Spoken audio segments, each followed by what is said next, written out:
আমার বন্ধুগণ, সাইয়েদনা আলীর কথা বলছিলাম আমি। নামাজ পড়তে গেছেন, প্রথম কাতারে জায়গা নাই, দ্বিতীয় কাতারে জায়গা নাই, তৃতীয় কাতারে জায়গা নাই। নামাজের মধ্যে দাঁড়িয়েছেন তৃতীয় কাতারে, ঠিক মাঝখান বরাবর। নামাজ শেষ। সাইয়েদনা ওমর ফারুক রাদিয়াল্লাহু তাআলা আনহু দেরি করে করে সুন্নাত দোয়াগুলো পড়তেন। নামাজের পরে সুন্নাত দোয়া সানা নাই, আল্লাযকারু বা'দাস সালাহ। ফরজ নামাজ পড়ি দৌড়ানো ঠিক নয়, ফরজ নামাজ পড়ি সুন্নতের নিয়ত করা ঠিক নয়। ফরজ নামাজ পড়ে আমার নবী যে মিনিমাম 10টা মিনিট তিনি দোয়া পড়তেন। আল্লাহু আকবার। কয় মিনিট? 8 থেকে 10 মিনিট সময় লাগবে এত লম্বা দোয়াগুলো পড়তেন। আল্লাহুম্মা আনতাস সালাম ওয়া মিনকাস সালাম তাবারাকতা ইয়া যাল জালালি ওয়াল ইকরাম লা ইলাহা ইল্লাল্লাহ ওয়াহদাহু লা শারীকা লাহ লাহুল মুলকু ওয়া লাহুল হামদু ওয়া আলা কুল্লি শাইইন কাদির। আল্লাহুম্মা আইন্নি আলা যিকরিক ওয়া শুকরিক ওয়া হুসনি ইবাদাতিক। আল্লাহুম্মা লা মানি'a লিমা আতাইতা ওয়া লা মু'তিয়া লিমা মানা'তা ওয়া লা ইয়ানফা'ু যাল জাদ্দি ওয়া মিনকাল জাদ। আয়াতুল কুরসি, ফালাক, নাস, ওয়ালিল্লাহিল আসমাউল হুসনা। এরকম করে সুবহানাল্লাহ, আলহামদুলিল্লাহ, আল্লাহু আকবার 33 36 বার বলতেন। এই লম্বা লম্বা গুলো দোয়া পড়ে এরপরে রাসূল সুন্নতের নিয়তে চলে যেতেন। আমরা নামাজটাকে সময় মতো আদায় করার চেষ্টা করব। জোরে বলি ইনশাআল্লাহ, জোরে বলি ইনশাআল্লাহ। কিন্তু ওমর ফারুক সেদিন করলেন কি? দেরি করলেন না, সালাম ফিরে দাঁড়ায় গেলেন। দাঁড়ায় গিয়ে দেখতে পেতেছেন কে যেন এক টপলা খেজুর দিয়ে গেছে, হাদিয়া স্বরূপ এক টপলা খেজুর হাতের মধ্যে সাইয়েদনা ওমর ফারুক নিজেই নিলেন। কাউকে বিতরণের দায়িত্ব না দিয়া প্রত্যেকের হাতে হাতে ওমর ফারুকের মতো শাসক নিজেই বিতরণ করছেন। 2টা 3টা 4টা করে খেজুর দিয়ে যাচ্ছেন। সবার হাতে হাতে দিয়ে যান। প্রথম কাতার শেষ, দ্বিতীয় কাতার শেষ, তৃতীয় কাতারি ঠিক মাঝখান বরাবর যখন আলীর সামনের জনকে 2-3টা খেজুর হাতের মধ্যে দিলেন। কিন্তু আলীর সামনে এসে বলছেন, আলী মুখটা ফাঁকা করো। সুবহানাল্লাহ, মুখটা ফাঁকা করো। সাইয়েদনা আলী মুখটা ফাঁকা করলেন। সাইয়েদনা ওমর ফারুক অনেকগুলো খেজুর থেকে মাত্র একটা খেজুরের 4টা আঙ্গুলে সুন্দর করে তুলে নিয়ে তার মুখের মধ্যে উঠায়া দিলেন। খেয়ে ফেলো। আলী বলছেন, ভাই আগের জনকে আপনি 3-4টা করে খেজুর হাতের মধ্যে দিলেন, আমাকে মাত্র একটা দিলেন, এর কারণটা কি? ওমর ফারুক বলছেন, আলী গত রাত্রে রাসূল যদি তোমাকে একটার বেশি 2টা খেজুর খাওয়াতেন, আমিও তাই তোমাকে খাওয়ায় দিতাম। তাদের মহব্বতটা কত গভীর ছিল যে স্বপ্ন পর্যন্ত তারা এক হয়ে যেত। তাদের স্বপ্ন পর্যন্ত এক হয়ে যেত, একই স্বপ্ন সবাই দেখতেন। কি মহব্বত তাদের মধ্যে কাজ করেছে। আমার নবীজি মক্কা ছেড়ে মদিনায় হিজরত করে আসছেন। মিলিয়নার বিলিয়নার সাহাবী, কোটি কোটি টাকার মালিক। আব্দুর রহমান ইবনে আওফ ছিলেন 7,000 কোটি টাকার মালিক। ওসমান জিন্নুরাইন ছিলেন 5,000 কোটি টাকার মালিক। সাহাবীরা অনেক ধনী ধনী সাহাবী ছিলেন। 10 জন জান্নাত পাওয়ার সংবাদ, জান্নাতের সংবাদ পাওয়া সাহাবীর অধিকাংশই ধনী সাহাবী ছিলেন। আবারও বলছি আলহামদুলিল্লাহ। চিৎকার মেরে বলছি আল্লাহুম্মা ইন্নী আসআলুকা আল হুদা ওয়াত তুকা ওয়াল আফাফা ওয়াল গিনা। সবাই বলি আল্লাহুম্মা লাকা আসলামতু ওয়া বিকা আমানতু ওয়া আলাইকা তাওয়াক্কালতু ওয়া ইলাইকা আনাবতু ওয়া বিকা খাসামতু। আমরা আল্লাহ তাআলার শুকর আদায় করে নিলাম। সম্মানিত হাজিরিন,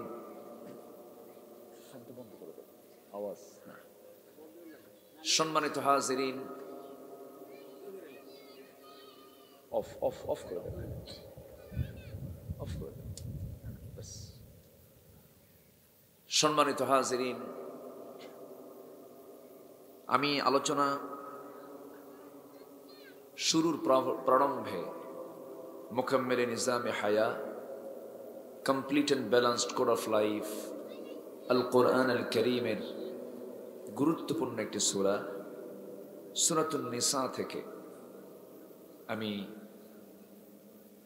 4টি আয়াতে কারিমা তেলাওয়াত করেছি। আল্লাহ তাআলা ঈমানদারকে ডাক দিয়ে কিছু নির্দেশনা দিয়েছেন। আমি 4টি আয়াতকে সামনে রেখে কিছু কথা বলতে চাচ্ছি। আমাকে সময় দেওয়া যাবে তো ইনশাআল্লাহ? সবাই থাকতে রাজি আছি তো ইনশাআল্লাহ? মহান রব্বুল আলামিন যেদিন পৃথিবী বানিয়েছেন, তার পরিকল্পনা হলো এই পৃথিবীতে মানুষকে পাঠানো। এই মানুষ, এই বান্দাগুলো তার গোলামি করবে, এই উদ্দেশ্যে তিনি এই পৃথিবীতে মানুষ পাঠিয়েছেন। তো আল্লাহর দাসত্ব প্রভুত্বকে মেনে নেওয়ার জন্য যে সমস্ত পদ্ধতি আল্লাহ তাআলা যেদিন মানুষ পাঠিয়েছেন সেই দিনই সাথে করে দিয়ে দিয়েছেন। পৃথিবীর প্রথম মানুষ দুজনকে বলেন তো, একটু বলুন। প্রশ্ন করলে আগ্রহ, মনোযোগিতা বাড়ে। পৃথিবীর প্রথম মানুষ দুজনের নাম কি? আদম এবং হাওয়া আলাইহিস সালাতু ওয়াস সালাম। দুজন আমাদের কি হন? মা বাবা, তাই না? বাবা মা। তাহলে মূলত গোটা দুনিয়া জুড়ে সংসার মূলত কয়টা ছিল আগে? একটা। কার সংসার? আদম এবং হাওয়া। ইন্না খালাকনাকুম মিন যাকারিন ওয়া উনসা ওয়া জাআলনাকুম শুউবান ওয়া ক্বাবাইলা লিতাআরাফু ইন্না আকরামাকুম ইনদাল্লাহি আতকাকুম। আল্লাহ তাআলা এক পুরুষ এবং এক নারী থেকে পৃথিবীতে আল্লাহ তাআলা মানুষকে পাঠিয়েছেন। বিভিন্ন গোত্র, বিভিন্ন ভাগে বিভক্ত করেছেন যেন তোমরা একে অপরকে চিনতে পারো। তবে তোমাদের মধ্যে সেই লোকটাই সবচেয়ে বেশি সম্মানিত আল্লাহর কাছে, যে সবচাইতে বেশি ভয় করে কাকে? আসতে বলবেন না, কাকে? আল্লাহকে। তাহলে সেই ছোট্ট একটা সংসার থেকে, আদম হাওয়া থেকেই এই পৃথিবীর এত মানুষের এই বিচরণ, এই জীবনযাত্রা। কিন্তু আমাদের সবার যোগসূত্র কিন্তু একটাই, মিন যাকারিন ওয়া উনসা। যোগসূত্র কিন্তু একটাই। জো বাইডেন, সেও আদম সন্তান।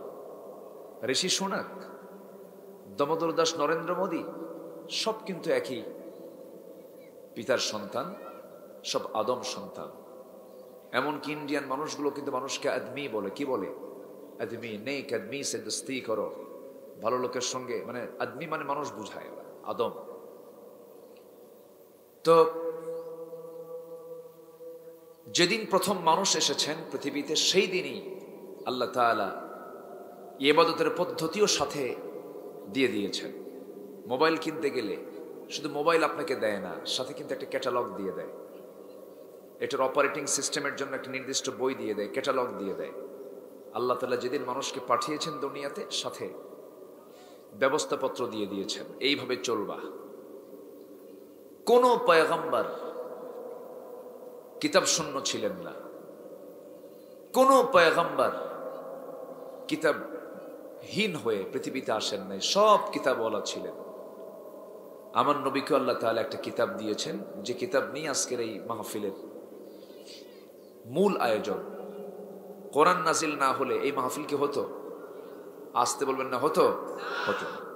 সেই কোরআন থেকে আমি কিছু কথা বলার ইরাদা পোষণ করছি। ওমা তাওফীকি ইল্লা বিল্লাহ আলাইহি তাওয়াক্কালতু ওয়া ইলাইহি উনীব। মহান রবের প্রতি পূর্ণ ভরসা রেখে আসুন আমরা এখন সোজা আলোচনার দিকে আস্তে আস্তে চলে যাচ্ছি। সম্মানিত ভাইয়েরা, আল্লাহ রাব্বুল আলামিন সবাইকে জান্নাত দিবেন না। সবাই কি জান্নাত পাবে? জান্নাতের সংখ্যা বেশি হবে না জাহান্নামের সংখ্যা বেশি হবে? বলেন। জাহান্নামের সংখ্যাটা বেশি হবে। এটা আগেই ফাইন্ড আউট কে করে দিয়েছেন? আল্লাহ করে। আল্লাহ তো জানেন, আল্লাহ তো ভবিষ্যৎ জানেন। আমরা কি ভবিষ্যৎ জানি? তো ভবিষ্যৎ যিনি জানেন তিনি তো বলতে পারবেন। আমাদের কাছে অতীত, বর্তমান, ভবিষ্যৎ তিনটা কাল, আর আমার আল্লাহর কাছে সবই বর্তমান। যেরকম সুবহানাল্লাহ। তিনি সব জানেন, সব বোঝেন। তাকে নিয়ে চিন্তা করার মতো চিন্তা শক্তি আমাদের কুলাবে না। আমরা হেরে যাব। আমাদের সীমিত বুদ্ধি দিয়ে আমরা সবকিছু চিন্তা করতে পারবো না। তাফাক্কুর ফি খালকিল্লাহ, আল্লাহর সৃষ্টি নিয়ে গবেষণা করো, আল্লাহকে তুমি পেয়ে যাবে। জোরে বলি সুবহানাল্লাহ। কিন্তু বান্দার মধ্যে তো ফিকিরও নাই, জিকিরও নাই। জিকিরও নাই, ফিকিরও নাই। যেমন করে একটা গবাদি পশু, ধরেন গাভী, একটা গরু খায় ঘুমায়, ওর কোনো চিন্তা নাই। কিন্তু মানুষ কি এমন হতে পারে? মানুষের মধ্যে জিকির চান, ফিকিরও চান। কে দেখতে চান? আল্লাহ দেখতে চান। আল্লাহ রাব্বুল আলামিন বলেন, ইন্না ফি খালকিস সামাওয়াতি ওয়াল আরদি ওয়া ইখতিলাফিল লাইলি ওয়ান নাহার লাআয়াতিল লিউলিল আলবাব الذين يذكرون الله قياما وقعودا وعلى جنوبهم ويتفكرون في خلق السماوات والأرض ربنا ما خلقت هذا باطلا سبحانك فقنا عذاب النار جربون الله أكبر তিনি সেই মহান রব, তিনি যিনি বলে দিচ্ছেন নিঃসন্দেহে আসমান সৃষ্টিতে, জমিন সৃষ্টিতে, রাত এবং দিনের আবর্তনে যারা উলুল আলবাব, যারা বিবেকওয়ালা, তাদের জন্য বিশাল এখানে শিক্ষণীয় রয়েছে, অনেক কিছু জানার রয়েছে। এবং যারা আল্লাহকে দাঁড়িয়ে থেকে, বসে থেকে, শয়নে স্বপ্নে যারা আল্লাহকে স্মরণ করে এবং সাথে সাথে ফিকির করে, ওয়ায়াতাফাক্কারুনা ফি খালকিস সামাওয়াতি ওয়াল আরদ, আসমান জমিনের সৃষ্টি নিয়ে যারা গবেষণা করে, শেষ পর্যন্ত মুখ থেকে বলে ফেলে, আল্লাহ তুমি যা বানিয়েছো কোনোটাই তুমি অপ্রয়োজনীয় করো নাই, অবান্তর করো নাই। এইরকম করে যে সমস্ত বান্দাগুলো ফিকির এবং জিকিরের মধ্যে থাকবে, এরাই হলো উলুল আলবাব। উলুল আলবাব না হওয়া পর্যন্ত বান্দা জান্নাত পাবে না। বান্দাকে জান্নাত পাওয়ার জন্য উলুল আলবাব হতে হবে, বিবেকওয়ালা হতে হবে। বিবেকহীন কখনো জান্নাতের গন্ধ পাবে না। বিবেককে জাগ্রত করতে হবে। আমি মানুষ, আল্লাহকে আমার চিনতে হবে, রাসূলকে আমার চিনতে হবে, আখিরাতকে আমার জানতে হবে, জান্নাত এবং জাহান্নামের রাস্তাগুলো আমার চেনা দরকার। এই দুনিয়াতে না চিনলে পরে ধরা খেয়ে যাব। দুনিয়াতে চিনে নিতে হবে কোনটা জান্নাতের রাস্তা, কোনটা জাহান্নামের রাস্তা। জাহান্নামের রাস্তাগুলো জানবো হলো জাহান্নাম থেকে বাঁচার জন্য, জান্নাতের রাস্তাগুলো চিনবো আমি জান্নাতে যাওয়ার জন্য। জোরে বলি ইনশাআল্লাহ, জোরে বলি ইনশাআল্লাহ। আমার ভাইরা, আল্লাহ রাব্বুল আলামিন এই পৃথিবীতে যত মানুষ পাঠিয়ে দিয়েছেন, সৃষ্টি করেছেন, এর ম্যাক্সিমাম হলো জাহান্নামী। আল্লাহ রাব্বুল আলামিন নিজেই বলছেন, ওয়ালাকাদ যারানা লিজাহান্নামা কাসীরাম মিনাল জিন্নি ওয়াল ইনসি লাহুম কুলুবুন লা ইয়াফকাহুনা বিহা ওয়া লাহুম আ'য়ুনুন লা ইউবসিরুনা বিহা ওয়ালাহুম আযানুন লা ইয়াসমাউনা বিহা উলাইকা কাল আনআমি বাল হুম আযাল উলাইকা হুমুল গাফিলুন। জোরে বলুন আল্লাহু আকবার। অধিকাংশই সৃষ্টি করা হয়েছে জাহান্নামের জন্য। যাদের চোখ আছে দেখে না, যাদের কান আছে শোনে না, অন্তর আছে বোঝে না, এরা হলো চতুষ্পদ জন্তু, অথবা এর চেয়েও নিকৃষ্ট। এই গালিটা দিয়েছেন মূলত কে? আসতে বলবেন না কে? এই কথার কি মুহাব্বতের কথা না গালির কথা? উলাইকা কাল আনআম বাল হুম আযাল, এটা কি মুহাব্বতের কথা? কি থ্রেটটা দিয়েছেন আল্লাহ রাব্বুল আলামিন দেখেন। বান্দাকে সতর্ক করছেন, বান্দা চোখ আছে যা ইচ্ছা তাই দেখবি হবে না, কান আছে যা ইচ্ছা শুনবি তা কিন্তু হবে না, অন্তরটা দিয়েছি যা ইচ্ছা তা চিন্তা করবে, বাজে চিন্তা করবে তা কিন্তু হবে না। বাজে চিন্তা, বাজে দৃষ্টি, বাজে শ্রবণ শক্তি, এগুলো যদি করিস বান্দা, আমি তোর জন্য জাহান্নাম রেখে দিয়েছি। কারণ السمع والأبصار والأفئدة قليل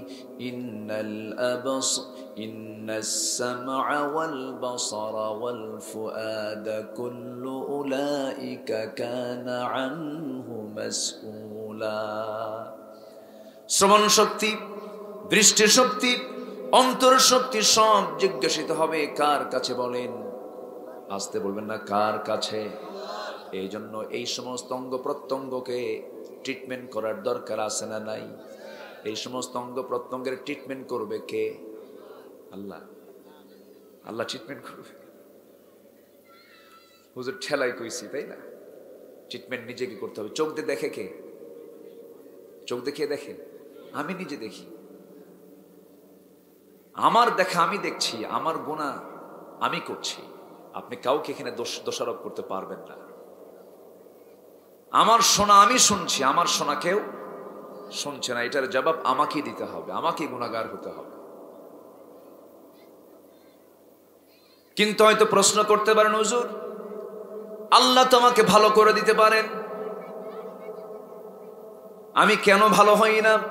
এমন জাতীয় প্রশ্ন যদি আপনি করেন, এটার জবাব আমি যতটুকু আমার ইলমে কুলায় আমি যেটা বলতে চাচ্ছি, আমার বন্ধুগণ, আল্লাহ তো জানেন কোন বান্দা জান্নাত পাবে, কোন বান্দা জাহান্নাম পাবে, আল্লাহ তো ভালো করে জানেন। কোন ছাত্র যদি পরীক্ষায় অংশগ্রহণ করে, পরীক্ষা দিতে বসেছে, পরীক্ষার হলে গিয়েছে, শিক্ষক সেই পরীক্ষার হলে গার্ড দিচ্ছেন, শিক্ষক কিন্তু জানেন কোন ছাত্র ফেল করবে, কোন ছাত্র পাশ করবে। জানেন না? শিক্ষক জানে না? জানে, কারণ শিক্ষক ছাত্রকে পড়াইছেন। কোন ছাত্র মেধা দিয়ে পাশ করবে, কোন ছাত্র মেধা দিয়ে ফেল করবে, শিক্ষকের সম্পূর্ণ জানা। কিন্তু কোন শিক্ষক কি চান কোন ছাত্র ফেল করুক? বলেন, কেউ কি চান নাকি? কোন শিক্ষক চান না। কিন্তু ছাত্র ফেল করে শিক্ষকের দোষে না ছাত্রের দোষে? ছাত্রের দোষে। আল্লাহ জানেন, কিন্তু আল্লাহ তো বান্দাকে ছেড়েই দিয়েছেন, কর্মের স্বাধীনতা দিয়ে দিয়েছেন, সবকিছু বোঝার জন্য সবকিছু জানিয়ে দিয়েছেন। চোখ দিয়েছেন, কান দিয়েছেন, নাক দিয়েছেন, মুখ দিয়েছেন, স্বাদ দিয়েছেন, বিবেক দিয়েছেন। এগুলো খাবা, এগুলো খাবা না, এগুলো দেখবে, এগুলো দেখবে না, এগুলো শুনবে, এগুলো শুনবে না। আল্লাহ রাব্বুল আলামিন সবকিছু বলে দিয়েছেন। আল্লাহ বলছেন, বান্দারা আমি দুনিয়াতে তোমাকে কিছুই বলবো না, তবে ধরবো একদিন। সেটা হলো আর রহমানির রহিম মালিকি ইয়াউমিদ্দিন। ধরবেন বিচার দিবসে। কোন দিবসে বলেন? বিচার দিবসে। আল্লাহ রাব্বুল আলামিন সেদিন এমন শক্তভাবে ধরবেন, যারা পারেন ঠোঁট মিলিয়ে বলুন, আল ইয়াউমা নাখতিমু আলা আফওয়াহিহিম ওয়া তুকাল্লিমুনা আইদিহিম ওয়া তাশহাদু আরজুলুহুম বিমা কানু ইয়াকসিবুন। জোরে বলুন আল্লাহু আকবার। আজকে তোমাদের মুখে মোহর মেরে দেব আমি। বিচার দিবসের দিন যারা দুনিয়াতে মিথ্যা বলতে বলতে যাদের অভ্যাস হয়ে গিয়েছিল, তারা সেই দিনও মিথ্যা বলা শুরু করে দেবে। কারণ মিথ্যা বলা একটা বদ অভ্যাস, ঠিক কিনা? আমার দেশের কোনো মানুষ তো মিথ্যা কথা কয় না। মিথ্যা কথা কয়? মিথ্যা কথা বলে? কম না বেশি? কম না বেশি? তবে আমি যদি বলি কোন পেশার মানুষ সবচেয়ে বেশি মিথ্যা কথা বলে? শ্রমিক না, শিক্ষক না। চাকরিজীবী বলেন, শ্রমিক বলেন, শিক্ষক বলেন, এরকম বিভিন্ন পেশার লোক আছে। রাজনীতিবিদ বলেন, নেতা বলেন, যত পেশার লোক আছে, সকল পেশারের মধ্যে কোন শ্রেণীর লোকটা বেশি মিথ্যা কথা বলে বলেন তো? আমি কিন্তু কই নাই, আপনারা কিন্তু বলতেছেন। আমার বন্ধুগণ, দুনিয়াতে যারা বেশি চাপা মেরেছে, দুনিয়াতে বেশি যারা মিথ্যার আশ্রয় নিয়ে যারা জাতিকে ধোঁকা দিয়েছে, প্রতারণা করেছে, ওই সমস্ত লোকদের কথা বলতে বলতে একটা বদভ্যাস হয়ে যায়। হাসরের ময়দানে তারও সেদিন মিথ্যা বলা শুরু করবে। আল্লাহ বলবেন, আজকে তোর মুখে আমি আল্লাহ মোহর মেরে দিলাম, তোর হাত সাক্ষী দেবে কোন হাতের সিগনেচার দিয়া কোন আলেমের বিরুদ্ধে ফাঁসির রায় লিখেছিস, ঠিক কিনা? কি করেছিস? সব হাত সাক্ষী দেবে, পা সাক্ষী দেবে। এই পা দিয়া কার বাড়ি ভেঙ্গে চুরমার করে দিয়েছিস, কার জমি দখল করেছিস, কার পুকুরটা তুই জবর দখল করে পুকুরের নিজে মাছ চাষ করেছিস, জমিটা মানুষের, পুকুরটা মানুষের দখল করে তুই খাইছিস। এরকম লোক তো বাংলাদেশে নাই, আছে? তাও আছে। আমার কথা কি বেজার হচ্ছেন কিনা জানি না, একটু কান লাগাবেন। আমার কথার মধ্যে একটু রস কস কম, তবে একটু চেষ্টা করি সোজা কথা বলার জন্য, কারণ জান্নাত কিন্তু বাঁকা পথ না, জান্নাত হলো কি পথে? সোজা পথে। ইহদিনাস সিরাতাল মুস্তাকিম। জীবনে ওয়াজ তো কম শুনে নেই আমরা। আমি গোটা দেশ জরিপ করে দেখেছি, এমন কোন জেলা নাই যে জেলায় যাওয়ার সুযোগ আল্লাহ তাআলা আমাকে দেন নাই। সব জায়গার মানুষকে আমি দেখেছি, বুঝেছি যতটুকু। এদেশের মানুষ ওয়াজ শুনতে শুনতে মুখস্থ হয়ে গেছে, কিন্তু সুদ ছাড়তে পারে নাই। এদেশের মানুষের মুখে ওয়াজ মুখস্থ হয়ে গেছে, সব জানা শোনা সব শেষ হয়ে গেছে, কিন্তু বুঝেও বুঝতে চায় না, জেনেও জানতে চায় না। বলুন তো, বাজিতপুরের কোনো মানুষ বুঝে সুদ খায় না, কিন্তু সুদ খাওয়া হালাল না হারাম? যে খায় সে কি জানে না? সে কি জানে না? এরপরও খায়। আমার বন্ধুগণ, বনের সম্পত্তি মেরে খাওয়া ভাই মনে হয় বাজিতপুরে নাই। আসতে বলবেন না, আছে না নাই? বাপ মারা গেছে, এক যুগ হয়ে গেছে, বোনকে সম্পদ বুঝে দেয় না, অথচ একই মার পেট থেকে বের হয়েছে, একই ওরস থেকে এসেছে। মার পেটের ভাইকে যে জাতি ঠকায়, সে জাতি মানুষকে ঠকাবে না? ঠকাবে না? মার পেটের বোনকে ঠকাচ্ছে। বোন এসে বলে, ভাই আব্বা মারা গেছে এক যুগ, দাও না, সম্পত্তিগুলো একটু বুঝায় দাও না। ভাই এরকম করে চোখ বড় করে, আছে না? চোখ বড় করে দিতে চায় না। বোনের সম্পত্তিতে ধান লাগায়, সেই ধান নিজের গোলায় তোলে, এদিকে সেজদা দিয়ে কপাল কালো বানাইছে, আছে না? মা বোনরা মনে মনে হয়তো বলতেছে, হুজুর আমাদের কমন পড়ছে বিষয়টা, ভালো করে কল। এমনটা তো হওয়ার কথা ছিল না, কিন্তু যেদিন বাবা ইন্তেকাল করেছেন সেই দিনই তো হুকুম জারি হয়ে গেছে, লিযযাকারি মিসলু হাযযিল উনসাইন। এবং আয়াতের শেষ অংশ হলো, তিলকা হুদুদুল্লাহ, আল্লাহর সীমা, সাবধান লঙ্ঘন করো না, জাহান্নাম যেতে হবে। বোনকে নিজেই ডাক দিয়ে দাও, নিজেই ডাক দিয়ে বলো, আমার পুকুর 3টা, আমার পুকুর 2টা, তোমার পুকুর 1টা, আমার 2 বিঘা, তোমার 1 বিঘা। আল্লাহ তাআলা মেয়েকে অংশ আগে বুঝিয়ে দিয়েছেন, বোনকে আগে বুঝাইয়া দিবেন। জান্নাত আল্লাহ তাআলা আপনাকে বুঝাইয়া দিবেন। দুনিয়াতে সবার হক আপনি বুঝিয়ে বুঝিয়ে সব দিয়ে দিবেন। আল্লাহ আপনাকে সুন্দর করে 8টা জান্নাত খুলে দিয়ে বলবেন, বান্দা কোন জান্নাতে যাবি তুই চলে যা। দুনিয়াতে ভেজাল করে যাবেন, জান্নাত বাজেয়াপ্ত হয়ে যাবে। কি হয়ে যাবে? বাজেয়াপ্ত হয়ে যাবে, সম্পূর্ণ আপনার জন্য হারাম হয়ে যাবে, জান্নাত আপনি পাবেন না। এই জন্য কাউকে ঠকানো যাবে না। শুধু নামাজ পড়া কিন্তু ইবাদত শুধু নয়। বোনকে তো দেয় না, আবার বোনকে পাশে বসায় বলে, বোন একটা কথা বলি শোনো। কি ভাই বলো? অংশ নিলে কিন্তু ধ্বংস হয়। দেখছেন কি ফতুয়া দিল? এটা কি কোরআন থেকে ওহী আসছে না শয়তান থেকে আসছে? এটা শয়তান থেকে আসছে। আমার ভাইয়েরা, ইমান তো শুধু নামাজের মধ্যে সীমাবদ্ধ নয়, ইমানের বহু শাখা প্রশাখা আছে। এর মধ্যে সর্বশেষ শাখা প্রশাখা হলো, রাস্তায় হাঁটতেছেন, রাস্তায় কোনো জায়গায় একটা খোয়া পড়ে আছে, খোয়াটা সরাইয়া দিলেন, তারিকুল আদা, সরাইয়া দিলেন। এটাও ইমানের একটা শাখা। জোরে কোন সুবহানাল্লাহ। রাস্তার একটা খোয়া সরাইয়া দিচ্ছেন, সেটাও আপনার ইমান।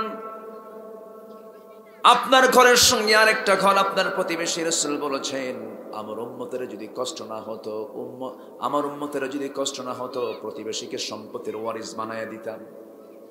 অথচ সেই প্রতিবেশী ঘরটা আপনার ঘরের পিছনে, আপনার জায়গা দিয়েই তাকে হেঁটে যেতে হয়। গন্ডগোল লাগলে পরেই সেই জায়গায় খোঁটা মারে। মনে হয় বাজিতপুরে নাই খোঁটা মারা আছে? কি কথা বলবো, কথা বলবো, কথা বলবো? তাহলে খোঁটা মারা অভ্যাসও আছে। জমিন কার? এই জমিন কার? তখন তো মনে থাকে না। খোঁটা যখন মারে তখন কি মনে থাকে? মনে থাকে না। রাসূল বলে দিলেন, উম্মতের যদি কষ্ট না হতো প্রতিবেশীকে সম্পত্তির ওয়ারিস বানায় দিতাম। চিন্তা করুন প্রতিবেশীর কত গুরুত্ব। আপনি খোঁটা মারলেন, রাস্তা বন্ধ করে দিলেন, আল্লাহ তাআলা বলবেন তোর জান্নাতের রাস্তা বন্ধ করে দেব, যা। এগুলো করা যাবে না। এই সমস্ত চরিত্র ইমানদারের চরিত্র নয়। ইমানদার কেমন হবে? ইমানদারকে চেনার জন্য সূরা মুমিনুন দিয়েছেন আল্লাহ তাআলা, আবার কাফিরকে চেনার জন্য সূরা কাফিরুন দিয়েছেন আল্লাহ তাআলা, আবার মুনাফিককে চেনার জন্য সূরা মুনাফিকুন আছে না নাই বলেন? আছে। কাফির তো একটা জাতি আছে যারা এক কথায় জাহান্নামে চলে যাবে, মুশরিক জাহান্নামে চলে যাবে। কিন্তু মুনাফিক কারা? মুনাফিককে একটু চেনা একটু কঠিন ব্যাপার হয়ে যায়, কারণ মুনাফিকরা মুখে দাড়িও রাখে, কপালটা কালো বানায় সেজদা দিয়া দিয়া, আবার জুব্বা পরে, মাথায় টুপিও পরে, সূরতে বিশাল ব্যাপার, বুজুর্গ মানুষ, কিন্তু ওই লোকটার পরিচয় হলো মুনাফিক। নামাজও পড়ে মুনাফিক, রোজাও রাখে মুনাফিক, জুব্বা কাপড় চোপড় সুন্দর সুরত সব কিছু ঠিকঠাক আছে, কিন্তু ওই সমস্ত লোকের চরিত্র হলো ওয়াইদা লাকুল্লাযীনা আমানু ক্বালু আমান্না ওয়াইদা খালাউ ইলা শায়াতিনহিম ক্বালু ইন্না মাআকুম ইন্নামা নাহনু মুস্তাহজিউন। জোরে বলুন আল্লাহু আকবার। মুনাফিকরা দুই জায়গায় দুই কথা বলে। মুনাফিকদের জবান হলো দুইটা, দ্বিমুখী নীতি তারা অবলম্বন করে, কিন্তু ইমানদারের কথা বলে দুই জবানে না এক জবানে। এক জবানে। মুমিন কখনো দুই জবানে কথা বলে না। মুমিনের মুখটা এমন পবিত্র থাকে, মুমিন কখনো মিথ্যা কথার আশ্রয় নেয় না, মিথ্যার ধারে পাশে যায় না। এই জন্য আমার আপনার সবচেয়ে বড় চ্যালেঞ্জ, এই দুনিয়া ছেড়ে যখন চলে যাব আমরা আল্লাহর সামনে আসামি হয়ে যেতে চাই না, মেহমান হয়ে যেতে চাই। বলেন, আমরা আল্লাহর কাছে হাজির হব আসামি হয়ে না মেহমান হয়ে? আসামি হয়ে না মেহমান হয়ে? মেহমান হয়ে। মেহমান হয়ে যেতে হবে। মেহমান হয়ে যদি যেতে পারি তাহলে আল্লাহ তাআলা আমাকে ডাকবেন কেমন করে দেখেন। ইয়া আইয়াতুহান নাফসুল মুতমাইন্নাতুর রজিই ইলা রাব্বিকি রাদিয়াতাম মারদিয়াহ ফাদখুলি ফি ইবাদি ওয়াদখুলি জান্নাতি। জোরে বলুন আল্লাহু আকবার। আমার ভাইয়েরা, আল্লাহ বলছেন বান্দা তুমি আমার গোলাম হয়ে যাও, আমার জান্নাতে প্রবেশ করো, তোমাকে কেউ বাধা দেবে না, কেউ তোমাকে একটু আটকাবে না, তোমার জন্য তো আমি আল্লাহ জান্নাত রেখে দিয়েছি। আমার ভাইয়েরা, সেই জান্নাত পাওয়ার জন্য কিছু চরিত্র আমার ভিতর থেকে মাইনাস করতে হবে। এর মধ্যে একটা চরিত্র হলো মুনাফিকি চরিত্র। কারণ আল্লাহ তাআলা বান্দাকে জাহান্নাম দিবেন, কাফিরকে যে শাস্তি দিবেন, মুশরিককে যে শাস্তি দিবেন, সবচেয়ে বেশি মারাত্মক শাস্তি দিবেন, বেশি শাস্তি দিবেন মুনাফিককে। কাকে? মুনাফিক। মুনাফিক তো আমার দেশে নাই। আসতে বলে দেখেন, আমি কি শুধু রোগ ধরতেছি? কিন্তু আমি কিন্তু রোগ ধরা শুরু করছি। কোন রোগী যখন ডাক্তারের শরণাপন্ন হয়, ডাক্তার কিন্তু রোগীর রোগগুলো আগে জানেন, আগে দেখেন, তাকে আগে দেখেন, তার পালস চেক করেন, তার প্রেসার চেক করেন। প্রেসার বলেন দেখি আপনার পেটের কি অবস্থা, রক্তের কি অবস্থা, টেস্ট দিয়ে দেয়, এই টেস্টগুলো করেন। ডায়াগনোসিস করার পরে রোগ নির্ধারণ করে সম্পূর্ণ শনাক্ত করে এরপরে তিনি চিকিৎসা শুরু করে দেন। তেমনি আমাদের দায়িত্ব হলো সমাজের মধ্যে কোন কোন রোগগুলো আছে সেই রোগগুলো আগে বের করা। রাগ করতেছেন নাকি আপনারা? আমার ভাইয়েরা, মুনাফিকদের চরিত্রটা কি? মুনাফিকদের চরিত্র আল্লাহ রাব্বুল আলামিন চিত্রায়িত করেছেন যেন বান্দা মুনাফিক হয়ে না মরে, এবং তাদের শাস্তি কেমন হবে তাও তিনি জানিয়ে দিয়েছেন। আমার বন্ধুগণ, আল্লাহ রাব্বুল আলামিনের দৃষ্টিতে মুনাফিকদের এক নাম্বার খারাপ চরিত্র হলো ইন্নাল মুনাফিকিনা লাকাযিবুন। মুনাফিকরা সবচেয়ে বড় মিথ্যুক হয়। কি হয় বলেন? মিথ্যুক হয়। যার মুখ থেকে মিথ্যা কথা বের হবে তার পরিচয় কোরআনের ভাষায় কি? আরো জোরে বলেন, আরো জোরে বলেন। এটা কি মোল্লার ফতুয়া না আল্লাহর ফতুয়া? কার ফতোয়া? আল্লাহ নিজে এই ফতোয়া দিচ্ছেন। ইমানদার কখনো মিথ্যা কথা বলতে পারে না, কিন্তু দুঃখজনক হলো সত্য, নেতৃত্ব যারা দিচ্ছে আজকে হাসা কথা না মিশা কথা? মিশা কথা, মিথ্যার উপর দিয়ে সব চালায়া যায়। অথচ এই দুনিয়ার সেরা নেতৃত্বের জন্য যিনি উপযুক্ত ছিলেন, যাকে আল্লাহ তাআলা নির্বাচিত করেছেন, তিনি হচ্ছেন মুহাম্মদুর রাসূলুল্লাহ সাল্লাল্লাহু আলাইহি সাল্লাম। প্রত্যেক পয়গম্বররাই নেতা ছিলেন। কি ছিলেন বলেন? নেতা ছিলেন। মুসা আলাইহিস সালাম নেতা না হলে কি ফেরাউনকে মোকাবেলা করতে পারেন নাকি? এবং আল্লাহ তাআলা আমার পিতা, আমার জাতির পিতা, আমাদের সবার জাতির পিতা কে বলেন? আরো জোরে বলেন, আরো জোরে বলেন, আরো জোরে বলেন, আরো জোরে বলেন। এখানে কিন্তু জোরাজোরি করার কোনো বিষয় না। এটা একটা মীমাংসিত বিষয়, ক্লিয়ার বিষয়। মিল্লাতে আবিকুম ইব্রাহিম, আরবি যারা এখানে বুঝেন, জাতির আরবি হলো মিল্লাত। কি? মিল্লাহ। মিল্লাতুন মানে জাতি, আবুন মানে পিতা, কুম মানে তোমাদের। মিল্লাতে আবিকুম সূরা হজের শেষ আয়াত, মিল্লাতে আবিকুম ইব্রাহিম, তোমাদের জাতির পিতা হলেন ইব্রাহিম আলাইহিস সালাতু ওয়াস সালাম। জোরে বলি সুবহানাল্লাহ। ইব্রাহিম আলাইহিস সালাতু ওয়াস সালাম আরেক জায়গায় বলেছেন, ক্বালা ইন্নী জাইলুকা লিন-নাসি ইমামা, আমি আপনাকে গোটা মানব মণ্ডলীর জন্য নেতা বানিয়েছি। আল্লাহু আকবার। এই যে পাশে বসে আছেন যিনি, ইনিও কি বলেন তো? উনি কি না ইমাম? ইমাম কাকে বলে, নেতা কাকে বলে? দুটো কি দুই রকম? আসতে বলে দুই রকম না এক রকম? কিন্তু আমরা বানাইছি কি বলেন? দুই রকম। এই জন্য প্যাঁচ লাগছে। আমরা বানাইছি দুই রকম। মঞ্চ উঠলে অনেক সময় অনেক জায়গায় বলে, হুজুর এমন ওয়াজ করবেন যে ওয়াজের মধ্যে শুধু আকাশের কথা আছে আর কবরের কথা আছে, দুনিয়াটা আমরা দেখবো। যান, কি কথা বলছেন?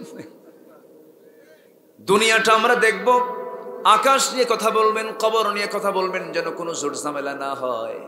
আবার আমার দেশে এমন মোল্লাও আছে, এমন হুজুরও আছে, মদের ফ্যাক্টরি উদ্বোধন হবে, দোয়ার জন্য ডাকে, বলে আল্লাহ এই মদের ফ্যাক্টরিতে বরকত দিয়ে দাও। আছে কিন্তু, আছে না? তেল মারা হুজুর আছে না নাই? কিছু আছে সরকারি, কিছু আছে তরকারি, আর কিছু আছে দরকারি। তরকারিও চলবে না, সরকারিও চলবে না, দরকারি হুজুর দরকার। ঠিক কিনা? রাগ করতেছেন মনে হয় আপনারা। আমার ভাইয়েরা, মুনাফিকের চরিত্রে এক নম্বর হলো মিথ্যুক। যারা মিথ্যা কথা বলবে তারা হলো মুনাফিক। এই পৃথিবীতে আমার নবীজির মুখ থেকে একটা কথাও কোনোদিন মিথ্যা বের হয় না, অথচ তিনি 12.5 লক্ষ বর্গ মাইলের তিনি রাষ্ট্রপ্রধান ছিলেন। দেশ চালিয়েছেন, বিচার করেছেন, বদর চালিয়েছেন, উহুদ চালিয়েছেন, খন্দক চালিয়েছেন। উহুদের দাঁত ভেঙে গেছে, খন্দকে কোমর ভেঙে গেছে। উহুদের দাঁত হারিয়ে ফেলেছেন, খন্দকে কোমর হারিয়ে ফেলেছেন। কোমর সোজা করে বাকি জীবন আর দাঁড়াতে পারেন না। রাসূল কুজো হয়ে বাকি জীবন হেঁটেছেন। কোদাল মারতে মারতে মারতে মারতে কোমরটা তার কুজো হয়ে গেছে দিন কায়েমের জন্য। উহুদের ময়দানে কাফিররা তাকে লক্ষ্য করে পাথর মেরে দিয়েছে। সামনের দুটো দাঁত এসে লেগে দাঁত দুটাই ভেঙে পড়ে গেছে।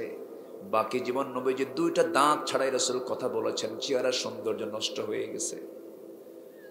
দিন কায়েমের জন্য যদি বিশ্ব নবীর দেহ থেকে যদি দাঁত ভাঙতে হয়, তার কপালের রক্ত যদি বের করতে হয়, লোহার ফলা যদি মাথার মধ্যে ঢুকায় নিতে হয়, সেই দিন কায়েমের জন্য আমরাও কি রক্ত জীবন দিতে রাজি আছি না?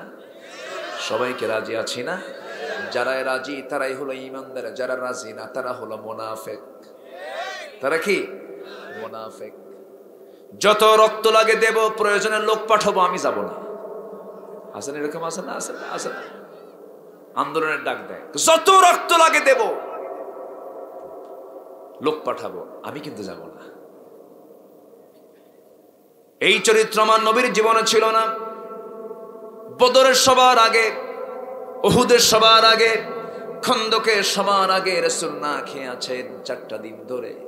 খন্দকের পরীক্ষা খনন যখন করছিলেন আমার নবীজি, গোটা মদিনাকে সেফ করার জন্য, নিরাপত্তার জন্য চতুর্দিক থেকে লম্বা করে যখন তিনি খন্দকের পরীক্ষা খনন করছিলেন, কোদাল মারতেছিলেন, কোদাল মারতে মারতে মারতে মারতে নবীজি ধুলাই মলিন হয়ে গেলেন। রাসূলকে চেনা যায় না, চুলগুলো ধুলা, দাড়িগুলো ধুলা হয়ে গেছে, ধুলাই মলিন রাসূল।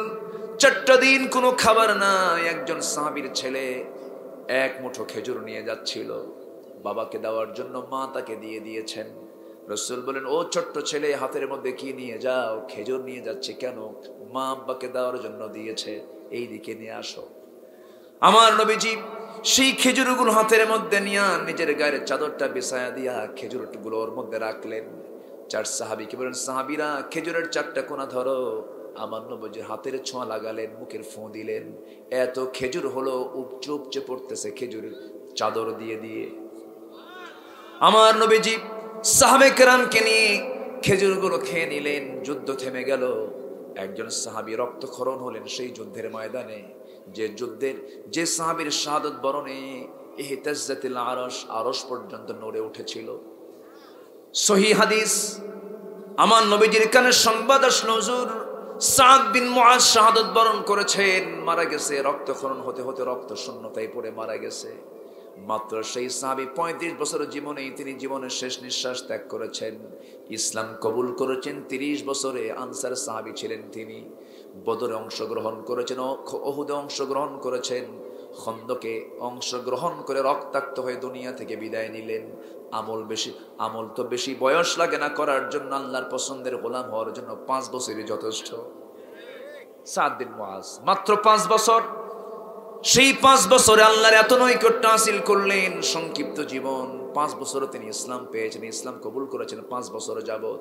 5ম বছরে দুনিয়া থেকে বিদায় নিলেন। রাসূল বলছেন, তোমরা কি জানো আমার সাদ বিন মুআজের মৃত্যুতে আমার আল্লাহর আরশ পর্যন্ত কেঁপে উঠছে। ইহতাজ্জাতিল আরশ। আমার ভাইয়েরা, জীবন তো গঠন করে নিতে হবে, জীবনকে সাজিয়ে নিতে হবে, জীবনকে গুছিয়ে নিতে হবে। এলোমেলো জীবন ইমানদারের হবে না। ইমানদারকে নেশাক্রান্ত হতে পারে নাকি? আস্তে নেশাক্রান্ত হতে পারে? ইমানদার কখনো নেশাখোর হতে পারে না। কোনো নেশা ইমানদারের জীবনে আসবে না, কোনো নেশা করা যাবে না। কিন্তু দুঃখজনক হলো সত্য, আমার দেশে বিড়ি ছাড়া মানুষ বেশি না বিড়ি খাওয়া মানুষ বেশি। দেখেন খালি দোষী ধরতেছে, কিন্তু রাগ করতেছেন নাকি আপনারা? বিড়ি খাওয়া মানুষ বেশি।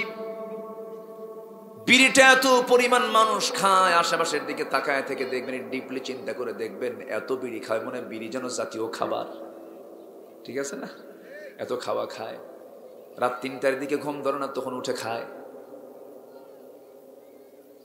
কিন্তু বিড়ি খাওয়াটা কি এমন প্রশ্ন আপনি কেন করবেন? জায়েজ না না জায়েজ মানে কি, এটা উনি চেষ্টায় আছেন জায়েজ কেমনে করা যায়, এটা তো বলার দরকার নাই। বিড়িটা স্বাস্থ্যের জন্য একটু উপকার করে এমন কোন ডাক্তার কি কোনো কোথাও লিখেছে নাকি? বিড়ির চুল পরিমাণ কোন উপকার আছে নাকি? উপকার তো নাই। তাহলে যে বিড়ির কোনো স্বাস্থ্যগত দিক থেকে কোনো উপকারিতা নাই, সেই বিড়িটা আপনাকে কেমন করে আপনার বিবেক বলে তুই বিড়ি খা? অথচ আল্লাহ রাব্বুল আলামিন এই মুখের ভিতরে সব খাবার দিতে মানা করেছেন, এই মুখ দিয়ে সব কথা বলতে মানা করেছেন। এই মুখের যত্ন নিতে হবে, এই জিহ্বার যত্ন নিতে হবে। রাসূল বলেছেন 2 চোয়ালের মধ্যস্থিত বস্তু জিহ্বা, 2 উরুর মধ্যস্থিত বস্তু গোপনাঙ্গের যে হেফাজত করবে, আযমান লাহুল জান্নাহ, আমি রাসূল তার জন্য নিজে বেহেশতের জামিন হয়ে যাব। জোরে বলি সুবহানাল্লাহ। এই জিহ্বা হলো গোটা দেহের, এটা হচ্ছে হেড অফিস, সেন্ট্রাল, একদম পুরা দেহের হলো ক্যাপিটাল জায়গা হলো এই জিহ্বা। এটা হলো দেহের রাজধানী, এখান থেকে সবকিছু কন্ট্রোল হয়। ইদা আসবাহা ইবনে আদম ফাইনাল আ'দা কুল্লু শাইইন তাকফুরুল লিসান ইত্তাকিল্লাহা ফিনা ফাইন্নামা নাহনু বিক ফাইন ইসতাকামতা ইসতাকামনা ওয়া ইন আওয়াজাজতা আওয়াজাজনা আও কামা ক্বাল আলাইহিস সালাতু ওয়াস সালাম। রাসূল বলেছেন, বান্দা যখন ঘুম থেকে উঠে সকালবেলা সমস্ত অঙ্গ প্রত্যঙ্গগুলো সব চলে আসে জিহ্বার কাছে। কি কার কাছে আসে? জিহ্বার কাছে আসে। পা চলে আসে, হাত চলে আসে, মাথা, চোখ, কান, নাক, সব অঙ্গ প্রত্যঙ্গ। ফাইনাল আ'দা কুল্লি শাইইন তাকফুরুল লিসান, জিহ্বার কাছে সে বলে ইত্তাকিল্লাহা ফিনা, হে জিহ্বা তুমি আমাদের জন্য, তুমি আল্লাহকে ভয় করো, তোমার মুখ থেকে অযাচিত কোনো কথা বের করো না। তুমি যদি জিহ্বা ঠিক থেকে যাও, আমরা ঠিক থেকে যাব, আর তুমি জিহ্বা ব্যাঠিক হয়ে গেলে আমরাও ব্যাঠিক হয়ে যাব। এই জন্য ইমানদারের যতগুলো গুণ আল্লাহ রাব্বুল আলামিন তুলে ধরেছেন, নামাজের পরেই বলেছেন ওয়াল্লাযীনা হুম قد أفلح المؤمنون الذين هم في صلاتهم خاشعون والذين هم عن اللغو معرضون। জোরে বলুন আল্লাহু আকবার। ওই সমস্ত মুমিনের জন্য সফলতা, এক নাম্বার যারা নামাজকে অত্যন্ত খুশু-খুশুর সঙ্গে আদায় করবে, নাম্বার 2 হলো যারা জিহ্বাকে কন্ট্রোল করবে, অনর্থক কোনো কথা, কাজ, খাবার থেকে জিহ্বাকে বিশ্রামে রাখবে। যেরকম সুবহানাল্লাহ। যার জিহ্বা যত বিশ্রাম সে তত নিরাপদ। বলি আলহামদুলিল্লাহ। জিহ্বাকে কি রাখতে হবে? বিশ্রামে। কিসে বলেন তো? বিশ্রামে। জিহ্বার ব্যবহার খুব কম দেখাতে হবে। জিহ্বা যত বেশি ব্যবহৃত হবে তত ভুল বের হয়ে যাবে। আপনাকে একজন গালি দিল, আপনি চুপ থাকবেন। আপনাকে একজন উস্কায় দিল, আপনি চুপ থাকবেন। আপনি চুপ থাকবেন যতক্ষণ নিরাপদ ততক্ষণ চুপচাপ থাকেন। আমার মাঝে মাঝে হাদিসে এসেছে আমার রাসূল মাঝে মাঝে ঘন্টার পর ঘন্টা চুপচাপ থাকতেন, কোনো কথাই বলতেন না, দীর্ঘ সময় লং টাইম কথা বলতেন না।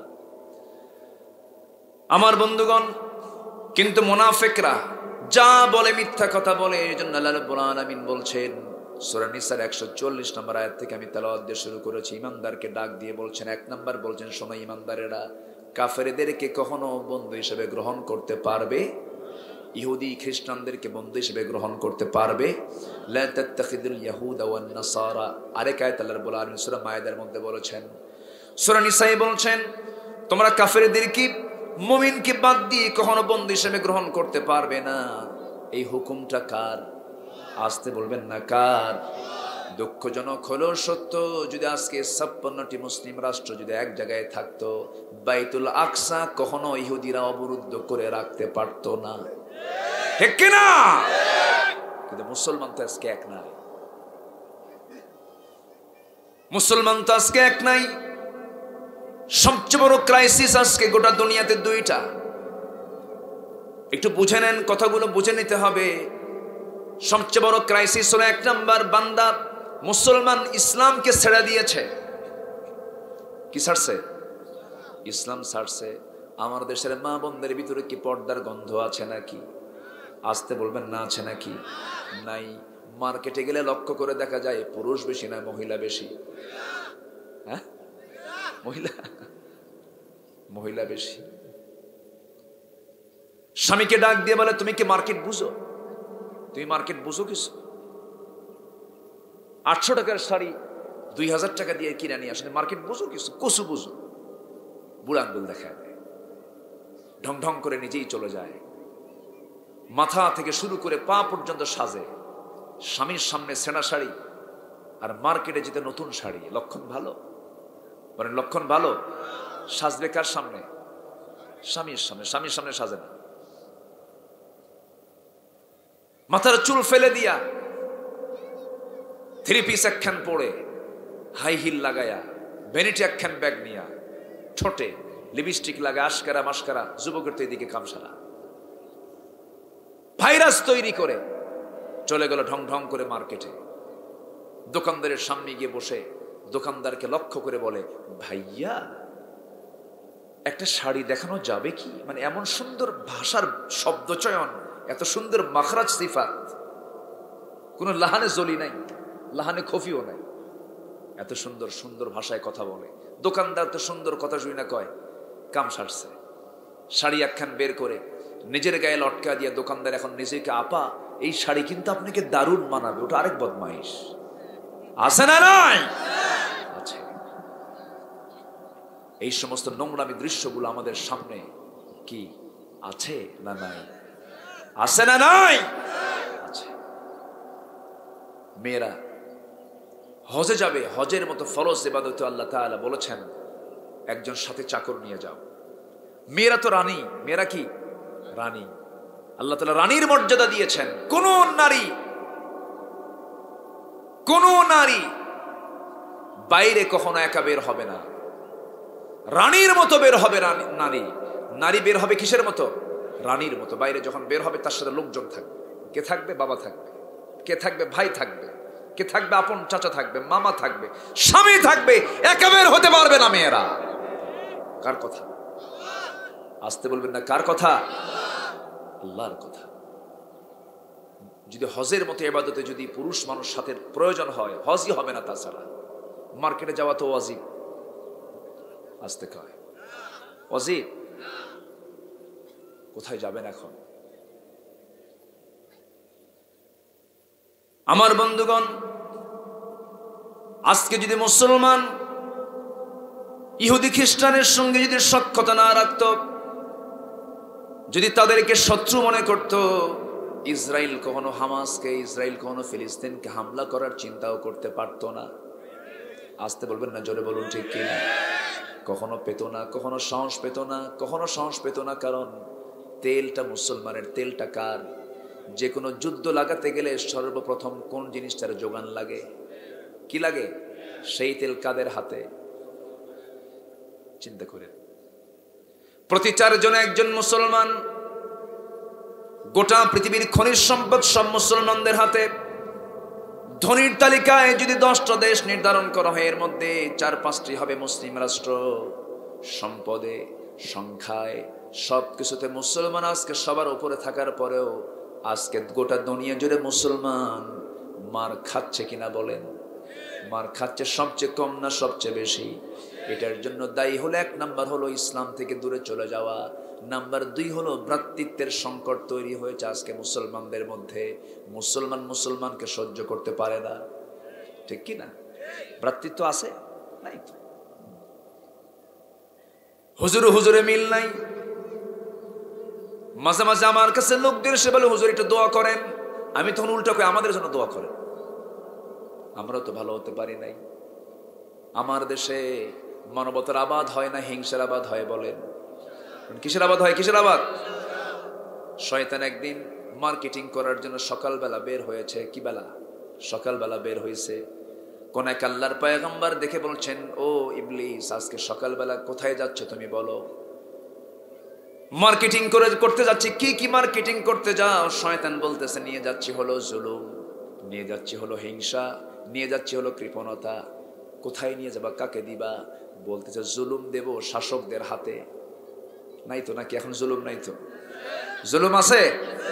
মার্কেটিং এখন সবচেয়ে সফল কে? শয়তান। কে সফল? কে? শয়তান। এবার বলতেছে কৃপণতা তুমি নিয়ে যাচ্ছ কার কাছে? কৃপণতা নিয়ে যাচ্ছি হলো ধনীদের কাছে, ওরা যেন আর বেশি কৃপণ হয়ে যায়। কৃপণতার দিক থেকে গরিব ফার্স্ট না ধনী ফার্স্ট? ধনীরাই কিন্তু কৃপণতায় ফার্স্ট। শয়তান ধনীর মাঝে কৃপণতা বিতরণ করে, শাসকদের মাঝে জুলুম বিতরণ করে। এবার আল্লাহর পয়গম্বর বলছেন, শয়তান ইবলিস, এই হিংসা নিয়ে যাচ্ছ কার কাছে? কেটা আলেমদের কাছে। কার কাছে? আলেমদের কাছে। শয়তানের মার্কেটিং কোথাও বন্ধ নাই, সব জায়গায় মার্কেটিং জ্ঞানীদের কাছে শয়তান হিংসাগুলো বিতরণ করে। শুধু আলেম না, যারা জ্ঞানী মানুষ, বুদ্ধিজীবী যারা, তাদের মাঝে এগুলো বিতরণ করে। কারণ এদের মধ্যে হিংসা ঢুকে দিলে জাতির মধ্যে ভাইরাস ঢুকে যাবে। কি ঢুকে যাবে? ভাইরাস ঢুকে যাবে। আমার ভাইয়ের একটু কান লাগান। কিন্তু আজকে সেই ভ্রাতৃত্ব যদি মুসলমানদের মধ্যে থেকে যেত, যেমন ভ্রাতৃত্ব সাহাবায়ে কেরামদের মধ্যে ছিল। আমার নবীর ইন্তেকাল হয়ে গেল। ইন্তেকালের বেশ কিছু পরে ইসলামের দ্বিতীয় খলিফার নাম কি বলুন তো? দ্বিতীয় খলিফার নাম কি? হযরত ওমর। আমি যে প্রশ্ন করছি, বিরক্ত হচ্ছেন?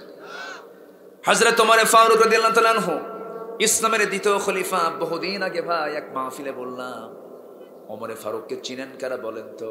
সামনে দিকে ছোট্ট একটা ছেলে দাঁড়ায় বলে, হুজুর আমি ওমর ফারুককে চিনি। কে? আমাদের বাড়ির দোতলায় ভাড়া থাকে। আমি তাকে বললাম, তুমি 100-তে 100 পাইছো, কারণ তোমার এলেম যা, উত্তরও তাই। ঠিক আছে। সাইয়েদনা ওমর ফারুকের শাসনামল চলছে। সাইয়েদনা আলী রাতের বেলা তিনি ঘুমাতে গেছেন। ঘুমের মধ্যেই তিনি স্বপ্নে দেখতে পেতেছেন আমার নবীজি তার ঘরের দরজায় এসে রাসূল আলীকে লক্ষ্য করে সালাম দিচ্ছেন। স্বপ্নে যে রাসূলকে দেখে সে 100% রাসূলকেই দেখে। জোরে বলি সুবহানাল্লাহ। নবী সারা যত স্বপ্ন আছে সব স্বপ্ন শয়তানও দেখাতে পারে, অন্য কোন সূরত দেখাতে পারে শয়তান, কিন্তু নবীর সূরত শয়তান কখনো ধারণ করতে পারে না। আমরা জীবনে বহু স্বপ্ন দেখলাম, আল্লাহ তাআলা প্রত্যেককে জীবন অন্তত একটাবার রাসূলকে স্বপ্নে দেখার তৌফিক দান করুন। জোরে বলুন আমিন, আরো জোরে বলুন আমিন। দেখতে চাই না রাসূলকে? রাসূল ছাড়া কোনো উপায় আছে নাকি? উপায় আছে? আমার ভাইয়েরা, মুহাব্বত যার যত বেশি হবে নবীর সঙ্গে সম্পর্ক তার তত গাঢ় হয়ে যাবে। নবীর সঙ্গে আমরা সম্পর্ক রাখবো। আমার ভাইয়ের একটু কান লাগান, হয়তো আজান হয়ে যাবে কিছুক্ষণের মধ্যে। আমরা আজানটা নির্দিষ্ট সময় শুনলাম, কিন্তু নামাজটা আমরা পড়বো একটু পরে। এখানে তো মসজিদে আজান হওয়ার কথা না, এখন যেন আজান না হয়। হ্যাঁ বলে দিচ্ছেন? ও মসজিদ তো এখানে আছে, তাহলে ঠিকই আছে, আসল লোক তো এখানে বসে আছে, সমস্যা নাই। ইমামও বসে আছে, আলহামদুলিল্লাহ। আমরা নামাজটাকে আজকে একটু বিলম্বে পড়বো, কষ্ট হবে না? আবার ফতুয়া টতুয়া হবে, আবার কি হুজুর নিয়ে আসছো, কাম তো সারছে, নামাজ শেষ, এরকম কিছু হবে না তো? এই যে ওঠেন কেন, এই যে মুরব্বী,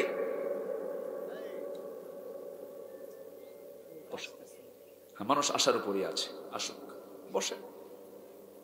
কে উঠবো না আমরা? এখানে নামাজ পড়ে এরপরে যাব। আওয়াজ কিন্তু খুব স্লো হয়ে গেল, আরো জোরে, আরো জোরে। নামাজের গুরুত্ব বেশি তো, ওয়াজের চাইতে 1000 গুণে গুরুত্ব বেশি হলো নামাজের। নামাজ তো পড়তেই হবে, কিয়ামত পর্যন্ত ওয়াজ করলে আর এক ওয়াক্ত নামাজের সমান সে ওয়াজ হবে?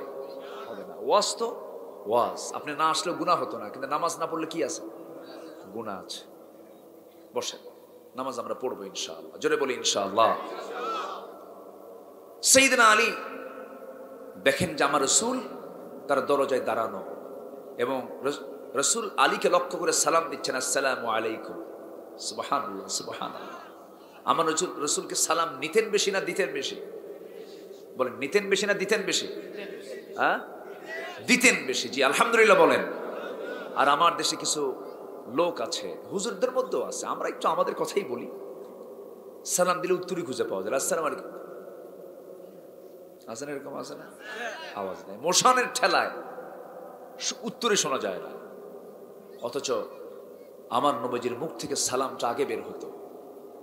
সুবহানাল্লাহ বলবেন না? আগে সালামটা বের হতো। এক সাহাবী রাসূলকে আগে সালাম দিতে পারে না, তিনি টার্গেট করলেন আজকে যেমন করে হোক আগে সালাম দেব।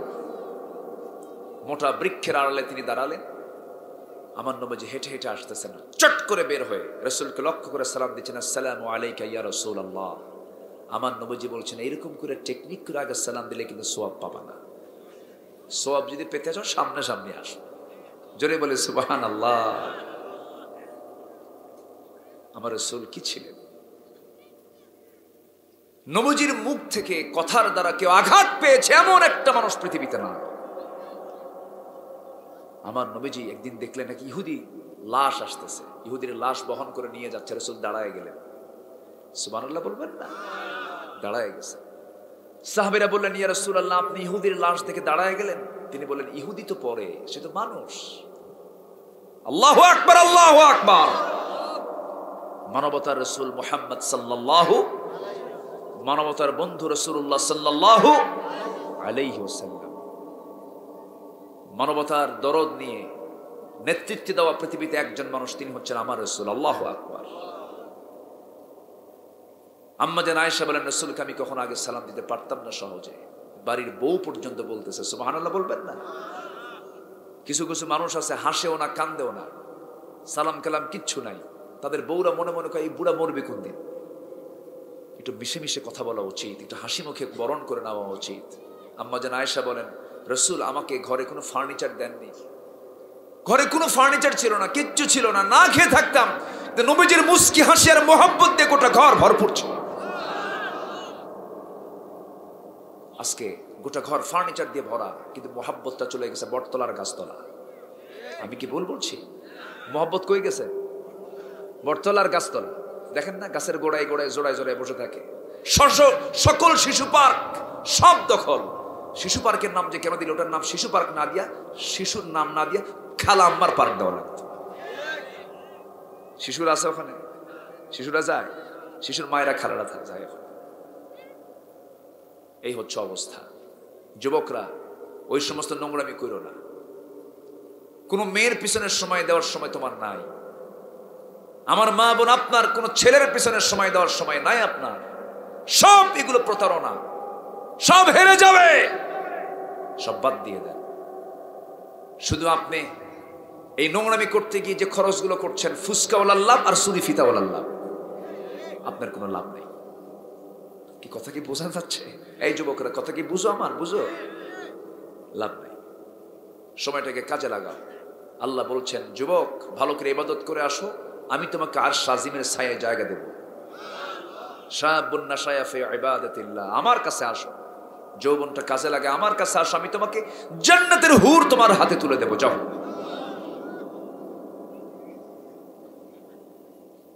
হযরত আলী রাদিয়াল্লাহু তাআলা আনহু রাসূলকে দেখি সামনে দাঁড়িয়ে গেলেন। আমার নবজি তার শিয়রে আস্তে করে বসে বলেন, আলী বহুদিন যাবত তোমার সঙ্গে দেখা হয় না। পাশে বসে রাসূল বলছেন, আলী মুখটা ফাঁকা করো। মুখটা ফাঁকা করলেন তিনি স্বপ্নের ভিতরে। আমার নবজি তার ছোট্ট ব্যাগ থেকে অনেকগুলো খেজুর থেকে একটা খেজুর বের করে 4 আঙ্গুলে নবজি তার মুখের ভিতরে একটা খেজুর উঠায়া দিলেন। সাইয়েদনা আলী স্বপ্নের ভিতরে সেই খেজুরটা খেলেন। খেজুর খেতে খেতে ঘুমটা তার ভেঙে গেল। ঘুম থেকে জাগা পেয়ে দেখেন তার জিহ্বার ভিতরে তাজা খেজুরের স্বাদ ফুটে উঠেছে।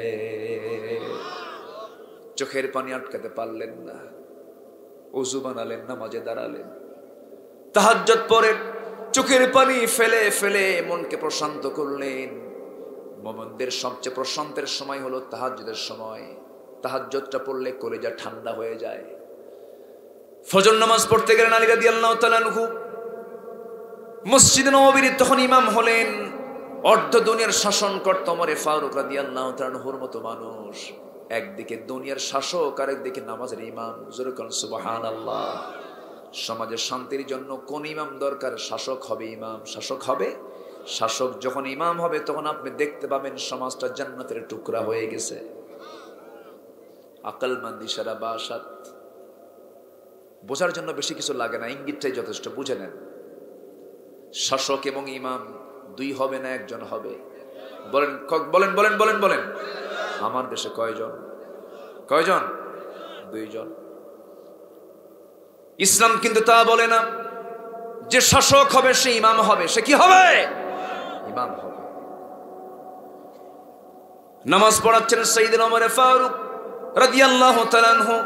হযরত আলী পিছন থেকে গিয়ে দেখেন নামাজে দাঁড়িয়েছেন, প্রথম কাতারে জায়গা নাই, দ্বিতীয় কাতারে জায়গা নাই, তৃতীয় কাতারে ঠিক মাঝখান বরাবর দাঁড়িয়ে গেলেন।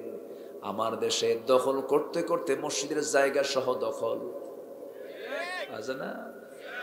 সবার পরও যদি সভাপতি আসে, তার জায়নামাজটা বিছানো আছে, আর জায়নামাজ দিয়ে বিছায় রাখছে, দখল করে রাখছে, এটা আমার জায়গা আছে না? এরকম আছে? কোন মুসাল্লা পেরে আপনি জায়গা দখল করতে পারবেন না, কারণ সহিহ হাদিস, শুক্রবারে কোন মুসল্লি সবার আগে যে মসজিদে ঢুকবে আল্লাহ রাব্বুল আলামিন তাকে একটা উট কুরবানির সওয়াব দিয়ে দিবেন। কথা বোঝা গেল? কথা বোঝা গেল? যে আগে যাবে সে আগে গিয়ে বসবে। মসজিদ কমিটি পর্যন্ত আজকে দখলে আক্রান্ত। কমিটির সভাপতি সুদখোর, সেক্রেটারি মদখোর, ক্যাশিয়ার জেনাকার, আছে না নাই? খতিব সাহেব খুতবা দিবেন কেমনে? খতিব খুতবা দিচ্ছেন, খুতবা দিয়ে তিনি হঠাৎ করে একদিন খুতবার মধ্যে বলে ফেলেছেন, লা তাকুলুর রিবা দাআফাম মুদাআফা, চক্রাকারে সুদের কারবার করো না। খতিব সাহেব এ ওয়াজ করতে করতে হঠাৎ করে খতিবের চোখ পড়ে গেছে সভাপতির চোখের দিকে। এখন কোন বিপদ না? বলেন বিপদ না? নামাজ শেষ হওয়া মাত্রই সভাপতি খতিব সাহেবের দিকে আগায় আসতেছে, মোশনটা একটু ভিন্ন। বলতেছে, হুজুর আপনি খুতবা দিছেন, ভাষণ দিছেন, ভালো কথা। সুদের বিরুদ্ধে ওয়াজ করছেন, তাও ভালো কথা। কোরআনে সুদের বিরুদ্ধে কথা আসছে, এটা আমিও জানি। সুদের বিরুদ্ধে ওয়াজ করবেন, ভালো কথা, কিন্তু আমার দিকে সে থেকে ওয়াজ করলেন কেন? কি কথা কি বুঝতেছেন? আমার বন্ধুগণ, উচিত ছিল সঠিক ইমানদারদের সঠিক সিদ্ধান্ত নেওয়া উচিত ছিল। সমস্ত মসজিদের দায়িত্ব ছিল ওই সমস্ত কমিটির সুদখোর মদখোরদের ঘাড় ধাক্কা দিয়ে মসজিদের কমিটি থেকে বের করে দেওয়া। কষ্ট পাচ্ছেন নাকি? শুধু রোগ কিনতে ধরে যাচ্ছে আজকে আমি। কষ্ট পাচ্ছেন না তো? আচ্ছা, হ্যাঁ, খুব সুন্দর এলাকা। আমি দুপুর আজকে এত সুন্দর খাওয়াইছেন আপনারা আমাকে, খুব মজার মাছ খাইছি। কি যেন মাছ খাওয়ালেন? আর একটা চেপা ভর্তা, আরো মজা। আল্লাহ কত নিয়ামত দিয়েছেন এই পানির ভিতরে, বলি আলহামদুলিল্লাহ। আপনারা যা খান আমেরিকার প্রেসিডেন্টও তা খায় না। একদম তাজা লাহমান তরিয়া আছে না? হ্যাঁ, লাহমান তরিয়া, তাজা গোশত, তাজা মাছ। আল্লাহ তাআলা কোরআনের ভাষায় মাছগুলোকে গোশতই বলেছেন, লাহমান তরিয়া, দরিয়ার কি গোশত। আল্লাহু আকবার, আল্লাহু আকবার বলে। ছোট ছোট মাছ থেকে শুরু করে বড় মাছ, সব মাছ। বাইম মাছ আছে তার মধ্যে, একটা বাইম মাছ চিনেন না? বাইমের ছোট মাছ যেটা, ওটা কি বলে? গোচি মাছ যেটা, কি ও সিরা, মানে আবার ভালো করে কর, কি ওটা? সিরা, সিরা নাকি? যার মানে যার বড় ভাই হলো বাইম মাছ, আর ওটার ছোট কি বলে? সিরহা। আচ্ছা, যাই হোক, এই মাছটা থাকে কোথায় বলেন তো? কাদায়। কোথায় থাকে বলেন তো? কাদায়। কিন্তু মাছের ভিতরে যত মাছ আছে এর মধ্যে সবচাইতে পরিষ্কার গা কার? পরিষ্কার শরীরটা কার? বাইম মাছের। ও থাকে কিন্তু কাদায়, কিন্তু শরীরটা থাকে পরিষ্কার। ইমানদার যত পাপ পঙ্কিলতার আবরণে থাকুক না কেন, ইমানদারের গায়ে কখনো পাপ লাগবে না, ঠিক কিনা? ইমানদারের গা থাকবে হলো বাইম মাছের মতো। আল্লাহ কবুল করুন, জোরে বলি আমিন। সবাই মিথ্যা বলবে, ইমানদার মিথ্যা বলবে না। সবাই জুলুম করবে, ইমানদার জুলুম করবে না। একটু কথাগুলো মনোযোগ দিয়ে শুনুন। আলোচনা করতে করতে সময় তো বহু চলে যাচ্ছে, বুঝতে পারলাম না আজকের সময়ের ভিতরে আমি কোনো বরকত পাচ্ছি না। সময় সাথে চলেই যাচ্ছে, ওই সময় না বহু চলে গেল। হ্যাঁ, যাক, কোন আপত্তি নাই তো? বলি আলহামদুলিল্লাহ। প্রয়োজন আজকে আসর নামাজ হবে না? হবে তো নাকি? হবে। আমরা যত সময় ছাড়বো, আর কিছু সময় আমরা বলবো, জোরে বলি ইনশাআল্লাহ। আমি খুবই আনন্দিত আপনাদেরকে পেয়ে, আমি খুবই আনন্দিত, আলহামদুলিল্লাহ। আল্লাহ যেন এই সম্পর্ককে আল্লাহ তাআলা যেন হাসর পর্যন্ত গড়ায় দেন। আমার বন্ধুগণ, সাইয়েদনা আলীর কথা বলছিলাম আমি। নামাজ পড়তে গেছেন, প্রথম কাতারে জায়গা নাই, দ্বিতীয় কাতারে জায়গা নাই, তৃতীয় কাতারে জায়গা নাই। নামাজের মধ্যে দাঁড়িয়েছেন তৃতীয় কাতারে, ঠিক মাঝখান বরাবর। নামাজ শেষ, সাইয়েদনা ওমর ফারুক রাদিয়াল্লাহু তাআলা আনহু দেরি করে করে সুন্নাত দোয়াগুলো পড়তেন। নামাজের পরে সুন্নাত দোয়া সানা নাই, আল্লাযকারু বা'দাস সালাহ। ফরজ নামাজ পড়ি দৌড়ানো ঠিক নয়, ফরজ নামাজ পড়ি সুন্নতের নিয়ত করা ঠিক নয়। ফরজ নামাজ পড়ে আমার নবী যে মিনিমাম 10টা মিনিট তিনি দোয়া পড়তেন। আল্লাহু আকবার। কয় মিনিট? 8 থেকে 10 মিনিট সময় লাগবে, এত লম্বা দোয়াগুলো পড়তেন। আল্লাহুম্মা আনতাস সালাম ওয়া মিনকাস সালাম তাবারাকতা ইয়া যাল জালালি ওয়াল ইকরাম লা ইলাহা ইল্লাল্লাহ ওয়াহদাহু লা শারীকা লাহ লাহুল মুলকু ওয়া লাহুল হামদু ওয়া হুয়া আলা কুল্লি শাইইন কাদির। আল্লাহুম্মা আইন্নি আলা যিকরিক ওয়া শুকরিক ওয়া হুসনি ইবাদাতিক। আল্লাহুম্মা লা মানি'a লিমা আ'তাইতা ওয়া লা মু'তিয়া লিমা মানা'তা ওয়া লা ইয়ানফা'ু যাল জাদ্দি ওয়া মিনকাল জাদ। আয়াতুল কুরসি, ফালাক, নাস, ওয়ালিল্লাহিল আসমাউল হুসনা। এরকম করে সুবহানাল্লাহ, আলহামদুলিল্লাহ, আল্লাহু আকবার 33 33 34 বার বলতেন। এই লম্বা লম্বা গুলো দোয়া পড়ে এরপরে রাসূল সুন্নতের নিয়তে চলে যেতেন। আমরা নামাজটাকে সময় মতো আদায় করার চেষ্টা করব, জোরে বলি ইনশাআল্লাহ, জোরে বলি ইনশাআল্লাহ। কিন্তু ওমর ফারুক সেদিন করলেন কি? দেরি করলেন না, সালাম ফিরিয়ে দাঁড়ায় গেলেন। দাঁড়ায় গিয়ে দেখতে পেতেছেন কে যেন এক টপলা খেজুর দিয়ে গেছে, হাদিয়া স্বরূপ এক টপলা খেজুর হাতের মধ্যে সাইয়েদনা ওমর ফারুক নিজেই নিলেন। কাউকে বিতরণের দায়িত্ব না দিয়া প্রত্যেকের হাতে হাতে ওমর ফারুকের মতো শাসক নিজেই বিতরণ করছেন। 2টা 3টা 4টা করে খেজুর দিয়ে যাচ্ছেন। সবার হাতে হাতে দিয়ে যান। প্রথম কাতার শেষ, দ্বিতীয় কাতার শেষ, তৃতীয় কাতারই ঠিক মাঝখান বরাবর যখন আলীর সামনের জনকে 2-3টা খেজুর হাতের মধ্যে দিলেন। কিন্তু আলীর সামনে এসে বলছেন, আলী মুখটা ফাঁকা করো। সুবহানাল্লাহ। মুখটা ফাঁকা করো। সাইয়েদনা আলী মুখটা ফাঁকা করলেন। সাইয়েদনা ওমর ফারুক অনেকগুলো খেজুর থেকে মাত্র একটা খেজুরের 4টা আঙ্গুলে সুন্দর করে তুলে নিয়ে তার মুখের মধ্যে উঠায়া দিলেন। খেয়ে ফেলো। আলী বলছেন, ভাই আগের জনকে আপনি 3-4টা করে খেজুর হাতের মধ্যে দিলেন, আমাকে মাত্র একটা দিলেন, এর কারণটা কি? ওমর ফারুক বলছেন, আলী গত রাত্রে রাসূল যদি তোমাকে একটার বেশি 2টা খেজুর খাওয়াতেন, আমিও তাই তোমাকে খাওয়ায় দিতাম। তাদের মহব্বতটা কত গভীর ছিল যে স্বপ্ন পর্যন্ত তারা এক হয়ে যেত, তাদের স্বপ্ন পর্যন্ত এক হয়ে যেত, একই স্বপ্ন সবাই দেখতেন। কি মহব্বত তাদের মধ্যে কাজ করেছে। আমার নবীজি মক্কা ছেড়ে মদিনায় হিজরত করে আসছেন। মিলিয়নার বিলিয়নার সাহাবী, কোটি কোটি টাকার মালিক। আব্দুর রহমান ইবনে আউফ ছিলেন 7,000 কোটি টাকার মালিক। ওসমান জিন্নুরাইন ছিলেন 5,000 কোটি টাকার মালিক। সাহাবীরা অনেক ধনী ধনী সাহাবী ছিলেন। 10 জন জান্নাত পাওয়ার সংবাদ, জান্নাতের সংবাদ পাওয়া সাহাবীর অধিকাংশই ধনী সাহাবী ছিলেন।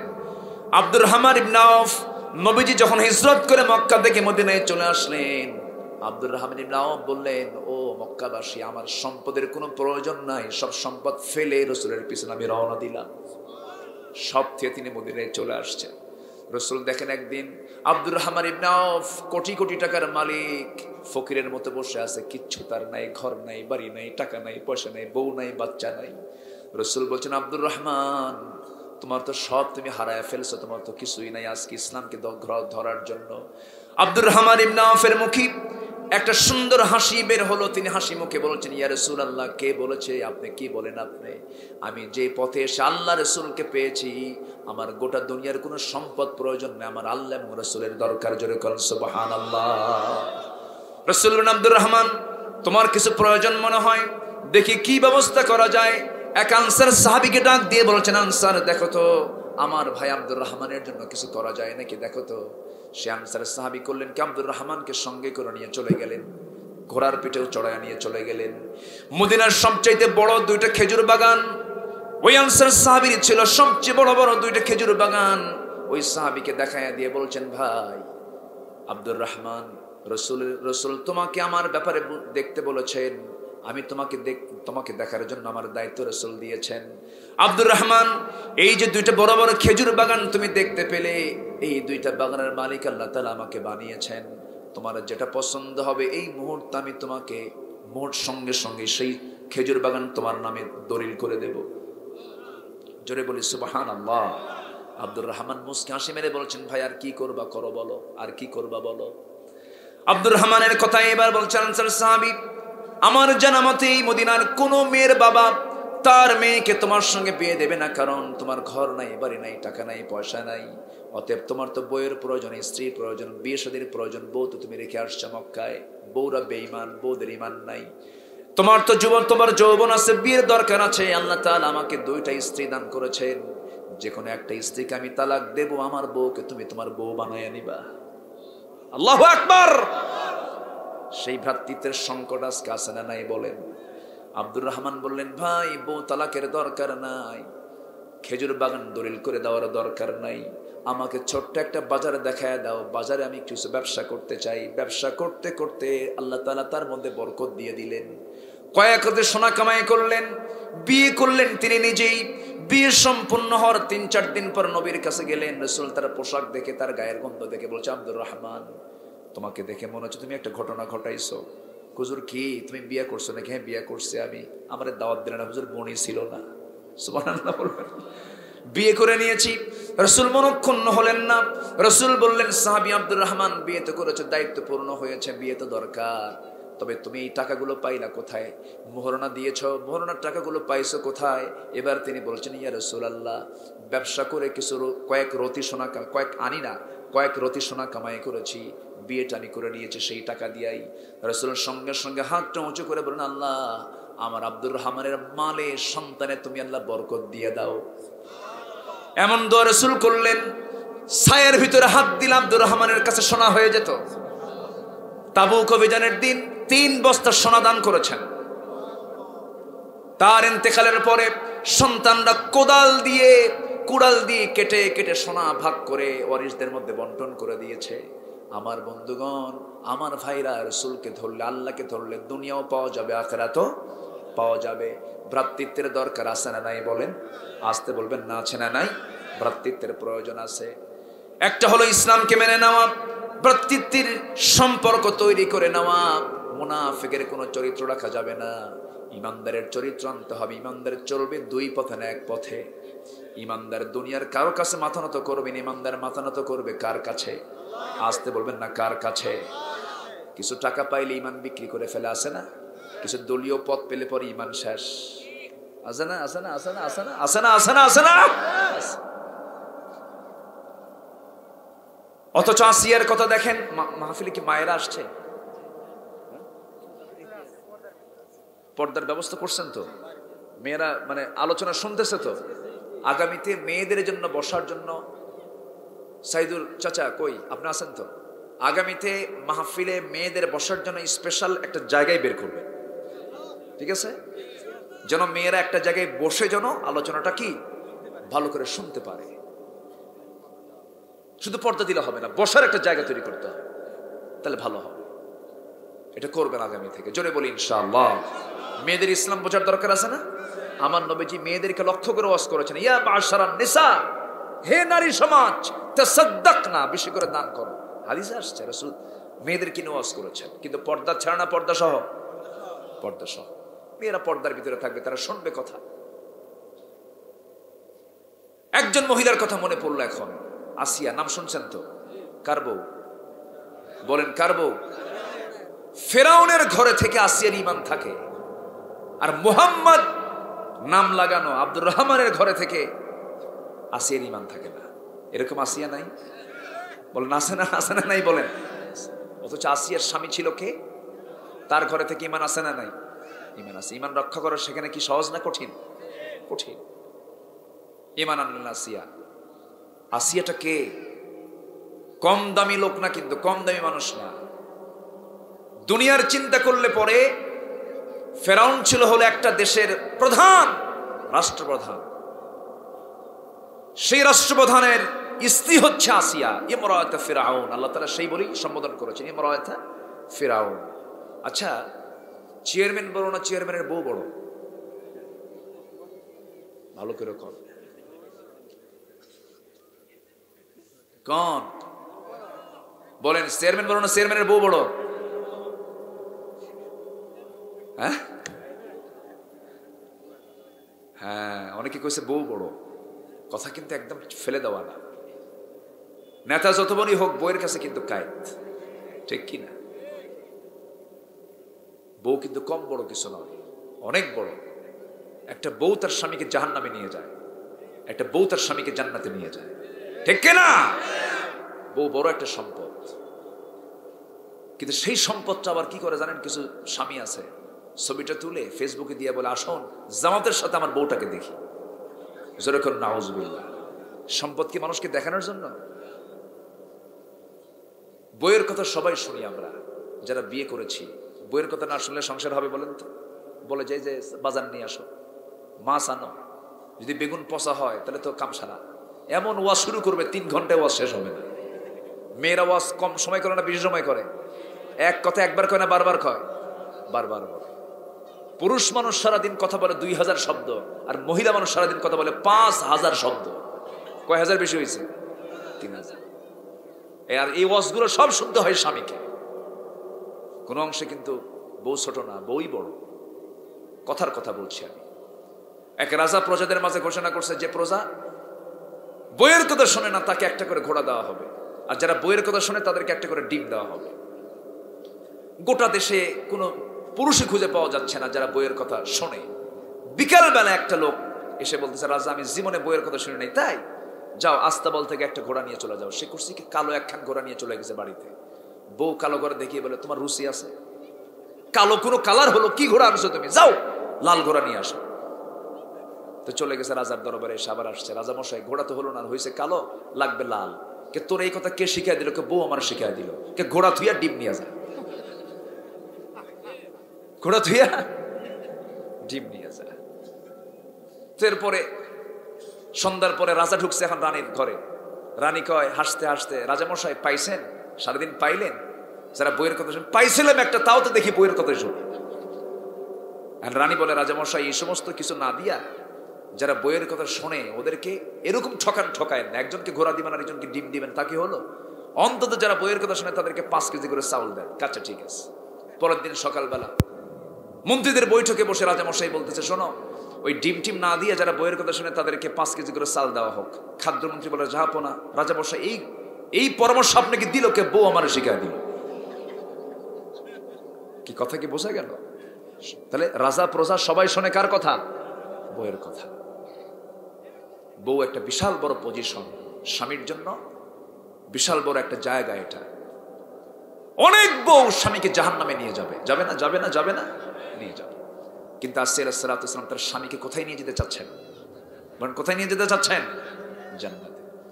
বলে ফেললেন, স্বামী আমার, আমি তো ইসলাম কবুল করেছি। সঙ্গে সঙ্গে ফেরাউন বলতেছে, আসিয়া, কত বড় ভুল তুমি করে ফেললে। তুমি হলে ফার্স্ট লেডি অফ ইজিপ্ট, এই মিশরের তুমি ফার্স্ট লেডি, আমার পরেই তোমার স্থান। আমি তোমাকে কত মর্যাদা দিয়েছি। আসিয়া বলছেন, দুনিয়ার মর্যাদা আমার কাছে খুব তুচ্ছ, দুনিয়ার মর্যাদা আমি চাই না, আমি জান্নাত পেতে চাই, আমি ঈমান এনেছি। যেরকম সুবহানাল্লাহ, আমি কখনো ঈমানকে ছাড়বো না। ফেরাউন বলছে, আসিয়া শোনো, আমিও বুঝি তোমার ঈমানটা সহিহ, মুসা সত্য, মুসার আল্লাহ সত্য। এবার আসিয়া বলছে, আপনি যদি সব সত্য মনে করেন, সব কিছু জানেন, কিন্তু মানেন না কেন? ফেরাউন বলছে, আসিয়া, এই চেয়ার চলে যাবে, এই চেয়ার চলে যাবে। এরকম বোঝার লোক এখনো আছে না নাই? আসতে বলবেন না, আছে না নাই? এখনো আছে। এই চেয়ার রক্ষার জন্য রাতকে দিন করে, দিনকে রাত করে, ভালো মানুষকে ধর্ষক বানায়। ঠিক কিনা? ভালো মানুষকে কি বানায়? ধর্ষক বানায় দেয়। ধর্ষণের সেঞ্চুরি তো অন্যদের, তাদের মধ্যে নাই। ধর্ষণের সেঞ্চুরি কাদের মধ্যে আছে? যারা বলে তাদের মধ্যে ধর্ষণের সেঞ্চুরি আছে। আমার বন্ধুগণ, আসিয়া আলাইহিস সালাতু ওয়াস সালাম শেষ পর্যন্ত বলে ফেললেন, আমার স্বামী, আপনি আমার ব্যাপারে কি সিদ্ধান্ত নিয়েছেন জানি না, কি করবেন জানি না, তবে আমার অনর সিদ্ধান্ত হলো আমি ঈমান ছাড়বো না। ঈমানদার কথা বলে 2 জবান না 1 জবান? 1 জবানে। কাউকে পাম্পট্টি মেরে কথা বলে না।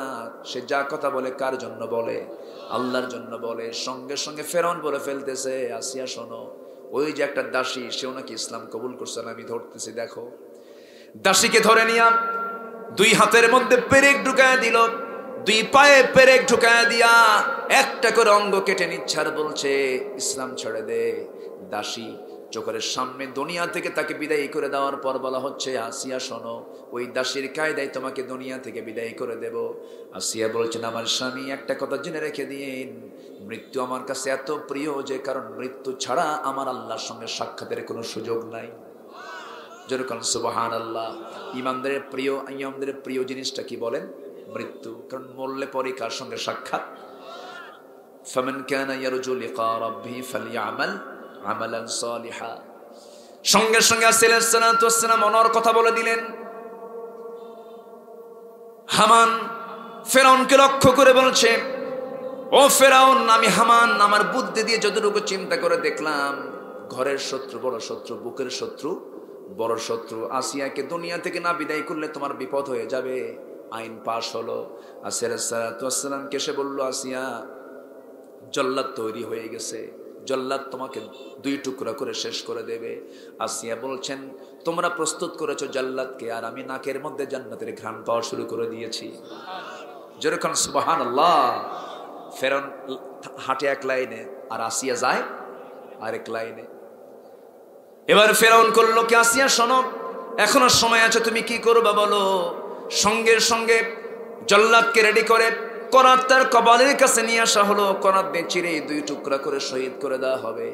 আসিয়া আলাইহিস সালাতু ওয়াস সালামের সামনে যখন করাত প্রস্তুত করা হলো, তাফসীরে এসেছে, সূরা তাহরিম পড়বেন আপনারা সবাই। সূরা তাহরিম, সূরা তাহরিম আল্লাহ রাব্বুল আলামিন ওই সময় আসিয়া কি ভূমিকা পালন করেছেন সেই ভূমিকার কথা আল্লাহ রাব্বুল আলামিন জানিয়ে দিয়েছেন। আসিয়ার কিতাব ছিল তাওরাত, আর তার দোয়াটা স্থান পেয়েছে কোরআনের ভিতরে। যেরকম সুবহানাল্লাহ। এমন সুন্দর দোয়া করলেন, তিনি বললেন কি, রব্বি বিনিলি ইনদাকা বাইতান ফিল জান্নাতি ওয়া নাজ্জিনি মিন ফিরআউনা ওয়া আমালিহি।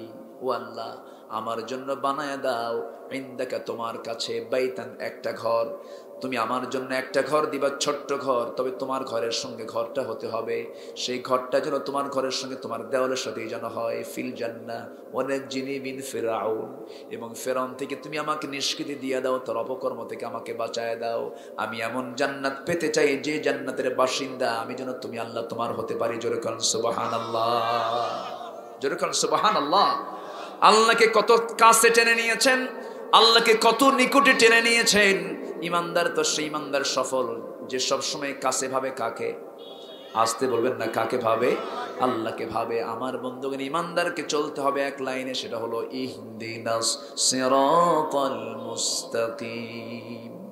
যখন করাতটা চালিয়ে দেওয়া হলো, রক্ত গড়ে গড়ে পড়ে, আর আসিয়ার মুখ থেকে আল্লাহর জিকিরটা বারবার বের হচ্ছে। দুনিয়া থেকে বিদায় নিলেন আর বুঝাই দিল, ও দুনিয়ার মুসলমান, ঈমান এমন করেই টেকে রেখে দুনিয়া থেকে হাসি মুখে বিদায় নিতে হয়। জোরে বলি সুবহানাল্লাহ।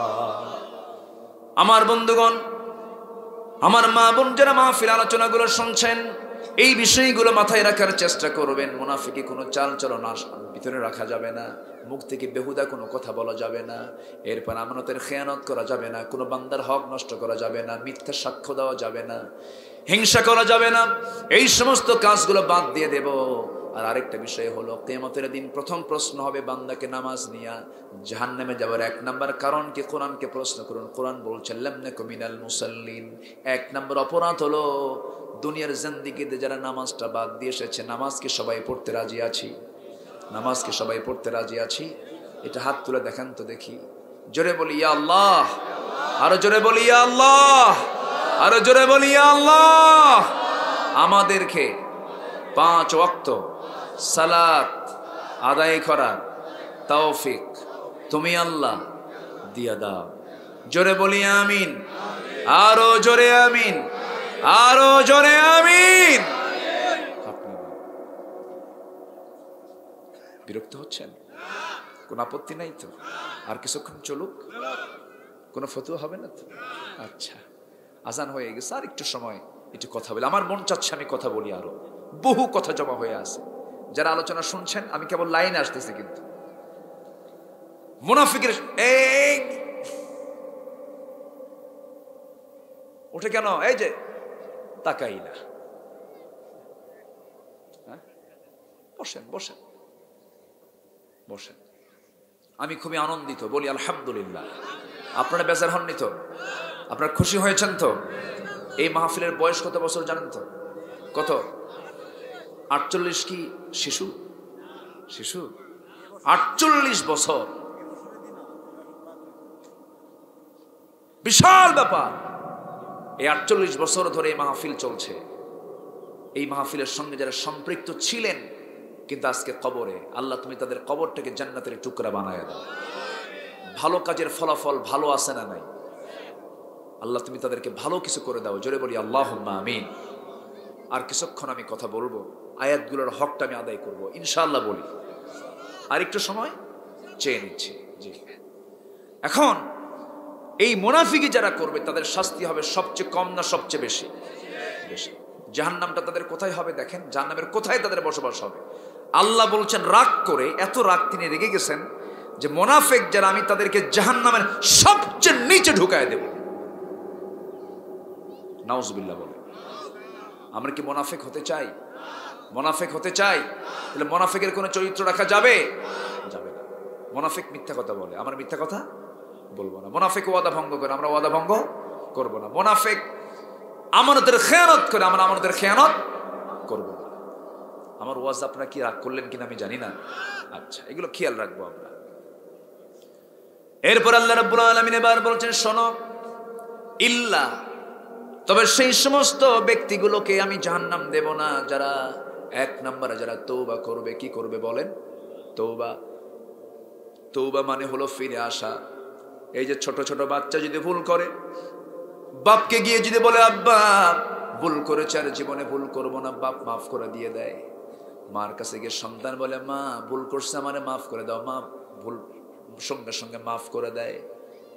কিন্তু কোন সন্তান যদি বলে আব্বা যে ভুলটা আজকে করছি, এই ভুলটা কালকে আর করবো না, তবে পরশুদিন থেকে শুরু করব, কি কথা কি বুঝতেছেন? ওর পিটন কি কম হবে না বেশি হবে? বেশি হবে। আল্লাহ বলছেন তওবাটা হলো এমন তওবা, যে তওবা করা বান্দা যখন বলবে আল্লাহ এই যে সুদের কারবার করতাম জীবনে আর সুদের কারবার করব না, আল্লাহ ওকে মাফ করে দিবেন। জেনা করেছে আর জীবনে জেনা করব না, চুরি করেছে আর জীবনে চুরি করব না, যে বান্দা তওবা করবে আল্লাহ তাআলা তাকে মাফ করে দিবেন। আল্লাহ তাআলা বলছেন বান্দা যে বান্দাগুলো তওবা করবে আমি আল্লাহ তাকে সুন্দর জান্নাত দিয়ে দেব।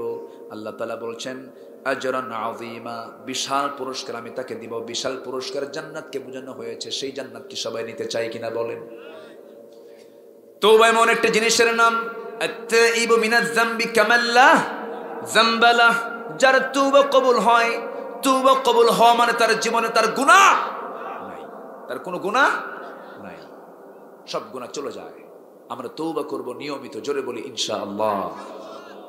তুবু ইলাল্লাহ ফাইন্নী আতুবু ফিল ইয়াউমি মিআতা মাররা, রাসূল বলেছেন তোমরা সবাই আল্লাহর কাছে তওবা করো, আমি রাসূল নিজে 100 বারের বেশি বার তওবা করি। আল্লাহু আকবার বলেন। তওবা করব আমরা। যুবকরা নামাজ পড়বা, আজকের মাহফিলে যুবকদের উপস্থিতি বেশি, যুবকরা বেশি না, এটা একটা ভালো দিক, বলি আলহামদুলিল্লাহ, জোরে বলি আলহামদুলিল্লাহ। এই এলাকার মসজিদগুলো যেন যুবকদের ভরে যায়, জোরে বলে আমিন, আরো জোরে আমিন। যুবকদের প্রয়োজন বড়। আজকে যুবকদেরকে শেষ করে দেওয়া হচ্ছে। প্রতিবেশী দেশ থেকে ফেন্সিডিল পাঠানো হয়, ইয়াবা পাঠানো হয়, যুবকরা নেশাক্রান্ত হয়ে শেষ হয়ে যাচ্ছে। যুবকরা, যে সমস্ত নেতা তোমাদের হাতে নেশা তুলে দেয়, মদের বোতল তুলে দেয়, ইয়াবা তুলে দেয়, নারী তুলে দেয়, জেনা করার জন্য উস্কায় দেয়, ওই সমস্ত নেতৃত্বের মুখে আমরা জুতা মারি, জুতা মারি, থুতু মারি। রাজি আছেন কারা কারা? হাত উঁচু করে দেখান মুসলমান।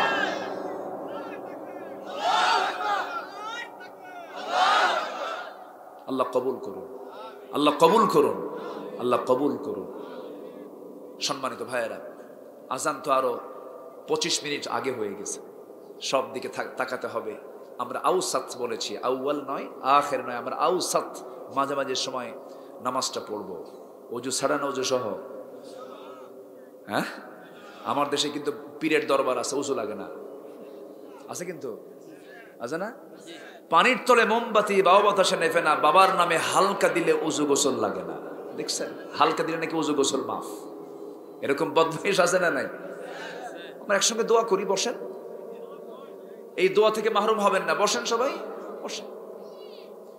এই নোংরামি করা যাবে না।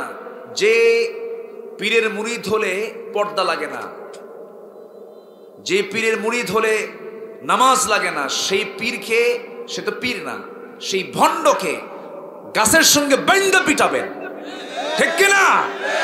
বাইন্দা পিটাবেন। যে পীরের দরবারে পর্দা নাই, যে পীরের দরবারে নামাজ নাই, ওটা ভণ্ড।